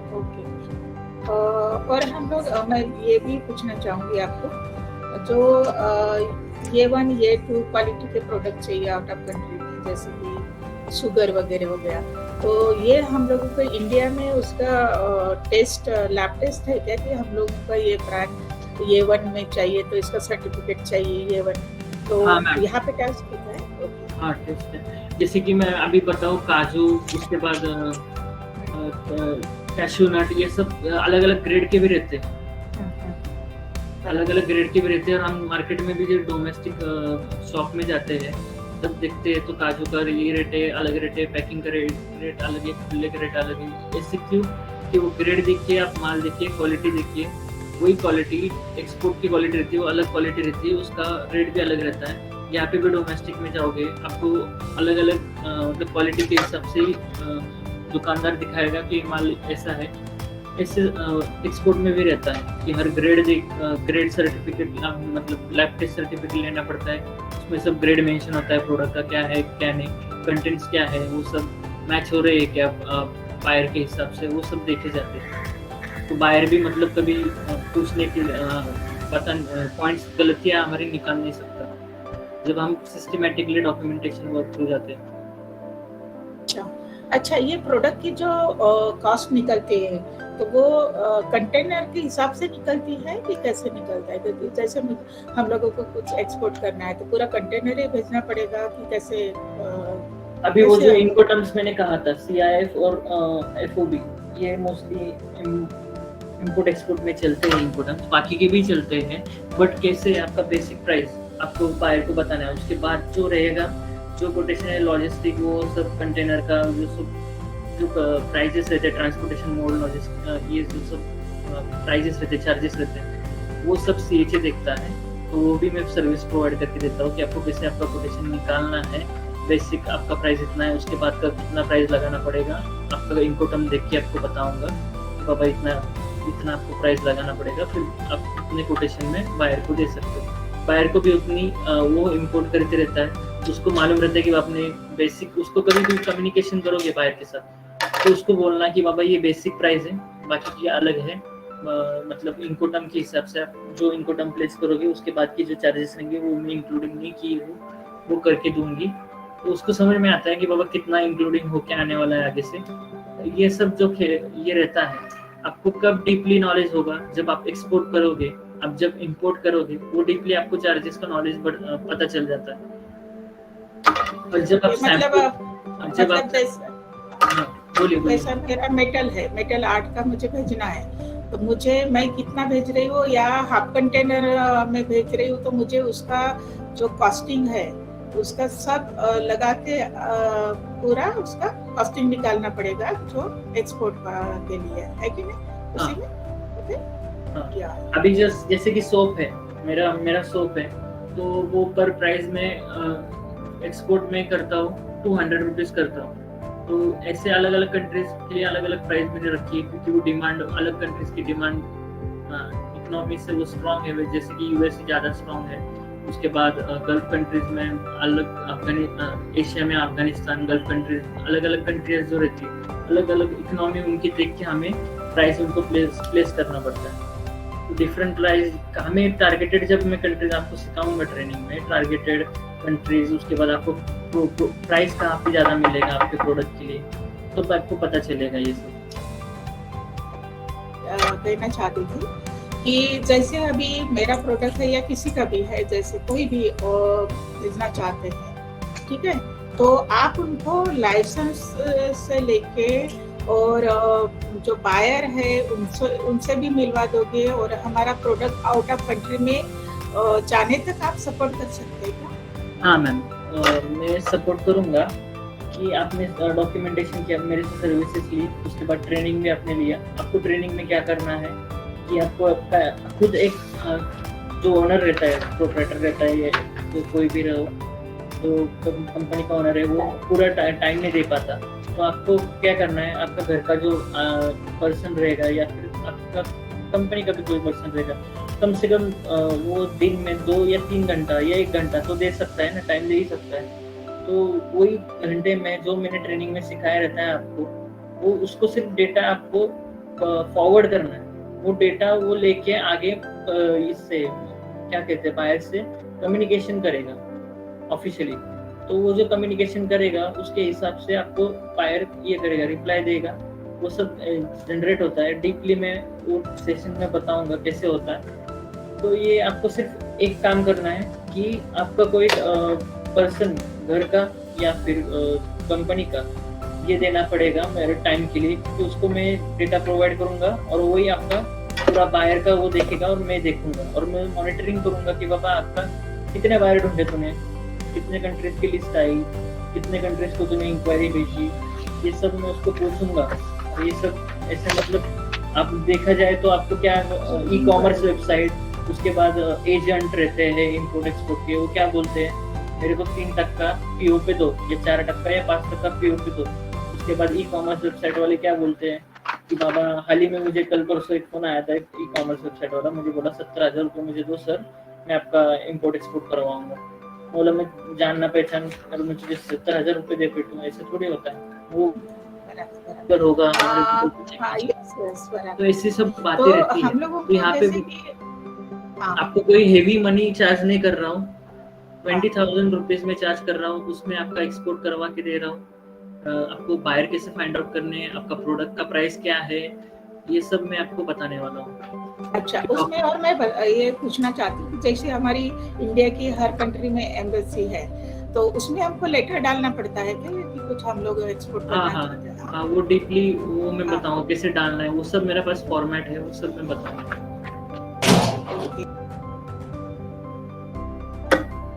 हेलो हेलो, अरे आपकी आवाज प्रोडक्ट है तो वो उसमें अगर कोई करना चाहते हैं तो उसमें मतलब एक्सपायरी डेट ये सब ऐसा होता है, तो ये किस टाइप का मतलब हम लोग उसको रेडी कर सकते हैं? जैसे एक किसी को फूड, जैसे एक मुझे बताना है कि मिर्ची पाउडर भेजना है, तो उसका भी सर्टिफिकेट से करना पड़ेगा, और वो एक्सपायरी डेट का भी उसका कितना वैलिड है क्या है, ये सारा करना पड़ेगा, राइट? हाँ राइट मैम। सर्टिफिकेट में मैंने कहा ना 37 सेक्शन आते हैं, उसमें मैं आपको बताऊंगा कि आपको कौन सा सर्टिफिकेट लेना है। गवर्नमेंट ने मैंडेटरी किया है, उसके बाद आपको गवर्नमेंट के बेनिफिट्स मिलते हैं, तो वो सर्टिफिकेट में आ जाता है। आपके प्रोडक्ट के हिसाब से मैं आपको सर्टिफिकेट लेने को बोलूँगा कि ये सर्टिफिकेट आपके प्रोडक्ट का है और ये आपको लेना है और आप एक्सपोर्ट कर पाओगे ये विदाउट जीएसटी। Without GST? हाँ विदाउट जीएसटी, क्योंकि एक्सपोर्ट पे जीएसटी नहीं लगती। अच्छा, जीएसटी नहीं लगती वहाँ एक्सपोर्ट? अच्छा, गवर्नमेंट ने हमें अच्छा ये दिया है, पॉइंट बेनिफिट दिया है। ओके, मतलब देखो हमारे अभी मेंबर्स जो है तो उनको एक आधा प्रोडक्ट करना है और उनकी इच्छा है कि उनको कुछ भी नॉलेज नहीं है, ठीक है, और हम चाहते हैं कि एक गौरव के माध्यम से हम सब कुछ करें कि जैसे कि लाइसेंस निकालना है, बायर ढूंढना है, कंटेनर तक माल जाना है, कंटेनर आउट ऑफ कंट्री में पहुंचना चाहिए, वहां से हमारा एलसी कैसे आप निकाल के दोगे, हमारा पेमेंट कैसा है, ये इसका सारा अगर आपके तरफ हमने जिम्मा दे दिया है कि भाई गौरव हमको ये करना है, तो आप इसके क्या चार्जेस लगाओगे हमारे स्पेशली संपर्क में के लिए? मैंने कहा ना मैम, मैं ये कर रहा हूँ कि आपको सिर्फ आपको एक पर्सन रखना है, उसको मैं मॉनिटरिंग करूँगा, क्योंकि मुझे मेरा भी प्रोडक्ट है, मुझे उसके ऊपर भी ध्यान देना पड़ता है। तो ये मॉनिटरिंग मैं 2 से 3 दिन में आपके पर्सन को दूंगा। अभी हर अलग अलग रहने वाले हैं संपर्क के मेंबर, बहुत से आएंगे, उनको भी मुझे मॉनिटरिंग करना पड़ेगा। मेरा प्रोडक्ट खुद का मेरे मार्केटिंग करना पड़ता है। मेरी क्या घर की 3 कंपनी है, तीनों को मुझे टाइम देना पड़ता है, तो मैं ऐसे खुद पूरा इन्वॉल्व होके नहीं दे सकता हूँ। बट मैं ये है कि आपको आपने आपको एक पर्सन अपॉइंट किया, उसको मॉनिटरिंग करने की जिम्मेदारी, आपका प्रोडक्ट एक्सपोर्ट करने की जिम्मेदारी मेरी है, और वो एक्सपोर्ट होके रहेगा। ओके आपको मेरे दिए हुए पॉइंट्स को, वही आपको दिए हुए पॉइंट्स को फॉलो मतलब एक सिस्टमैटिक वे से चलना है और करना है, तो आपका 100% एक्सपोर्ट होने वाला ही है। आपको कोई यहाँ पे 3 टक्का हेवी चार्जेस देने की जरूरत नहीं है, 1 टाइम फी भरनी है, आपका एक्सपोर्ट हो जाएगा। ओके अच्छा, मैं और एक बात कहना चाहूंगी कि और इसमें कैसे रहता है, आप हाँ। बाहर से भी कम्युनिकेट रहते हो, मैं भी रहता हूँ, आप भी रहते हो, सेफ रहते हो, तो ये सब पॉलिसी आपको अच्छी रहती है, क्योंकि बाकी के एजेंट्स इतना पैसा लेते हैं और आपको कम्युनिकेट भी नहीं रखते बाहर से कुछ नहीं। और आप बाहर से जब कम्युनिकेशन करना है वो सब मुझे पूछ के कीजिए, क्योंकि सिस्टमैटिक वे से आपको आंसर्स देने आने चाहिए, वो सब होना चाहिए। मीटिंग 1 to 1 करोगे आप, बाहर के साथ भी, बाहर भी 1 to 1 करता है, मीटिंग करता है ऑनलाइन, बाहर भी आता है, विजिट करता है, आपकी जगह देखता है। ओके अभी हमें देख ही रही है, एजुकेशन हो या बिजनेस हो, तो पुणे, बॉम्बे, पहले वहाँ पे अपॉर्चुनिटी आती, बाद में हमारे नागपुर में आती है। तो जैसे B2B का कंसेप्ट है, तो B2B भी आप अरेंज करते हैं? B2B का सॉरी मुझे समझा नहीं। B2B मतलब होता है कि जो बायर और सेलर जो होता है, तो उनकी जो मीटिंग्स होती है, जैसे हम लोगों को काफी चीजें पता नहीं चलती। पहले आपको एक पुणे या बॉम्बे में ज्यादा इसका नॉलेज है, और हमारे नागपुर में हमको उनके साथ जो बायर सेलर जो होते हैं, इंडिया में भी है, एक्सपोर्ट तो होता ही है, लेकिन इंडिया में भी डोमेस्टिक, इसमें भी हम लोग अपना प्रोडक्ट मार्केट में लाए। इसके लिए अगर आप B2B मतलब बायर सेलर से ऐसा मीटिंग करके दे सकते हैं क्या नागपुर में? ये मैं बता रही हूँ मैम। मैं यहाँ पे आपको बायर डायरेक्टली बायर से कम्युनिकेशन करके दे रहा हूँ ना, आपके खुद के बायर इससे, और मैं मॉनिटरिंग कर रहा हूँ कि बाबा ये सब ठीक से चल रहा है कि नहीं, कितने बायर्स को आपके पर्सन ने कितने बायर्स को इंक्वायरी जनरेट की, कितने बायर्स को सैंपल भेजे, कितने बायर्स ने आपको ऑर्डर रिप्लेस की, ये सब मैं चेक करता हूँ। उसके बाद का भी है डॉक्यूमेंट, आपको मतलब बेचना, माल बेचना है तो डॉक्यूमेंटेशन की प्रोसेस क्या है, इनवॉइस से लेके बाकी की सी कंटेनर तक, बुकिंग तक, ये सारी प्रोसेस में देता हूँ। तो उसके लिए डिफरेंट चार्ज लेता हूँ मैं। अच्छा, हर चीज के लिए डिफरेंट चार्ज होते हैं आपके? हाँ, ठीक है। ओके, प्रोडक्ट देख के भी आपके चार्जेस रहते हैं? प्रोडक्ट ये जो लास्ट में जो है कि बाबा आप जब एक्सपोर्ट कर रहे हो और आपको डॉक्यूमेंटेशन की जो हेल्प है, वो पीओ का जो 3 टक्का, पीओ के अमाउंट का 3 टक्का मैं लेता हूँ कि बाबा एक्सपोर्ट की सर्विस की चार्ज लेता हूँ। आपका डॉक्यूमेंटेशन करवा के देना, आपको लॉजिस्टिक से कनेक्ट करके देना, कंटेनर से कनेक्ट, लॉजिस्टिक वाला सब कंटेनर सब देख लेता है। ये जो CHA रोल प्ले करता है वही मैं प्ले करके देता हूँ आपको। तो और कोई मेंबर्स है कि जिनको कुछ क्वेश्चन करना, मतलब पूछना है, कि कोई डाउट्स है या कुछ है तो पूछ सकते हैं गौरव से।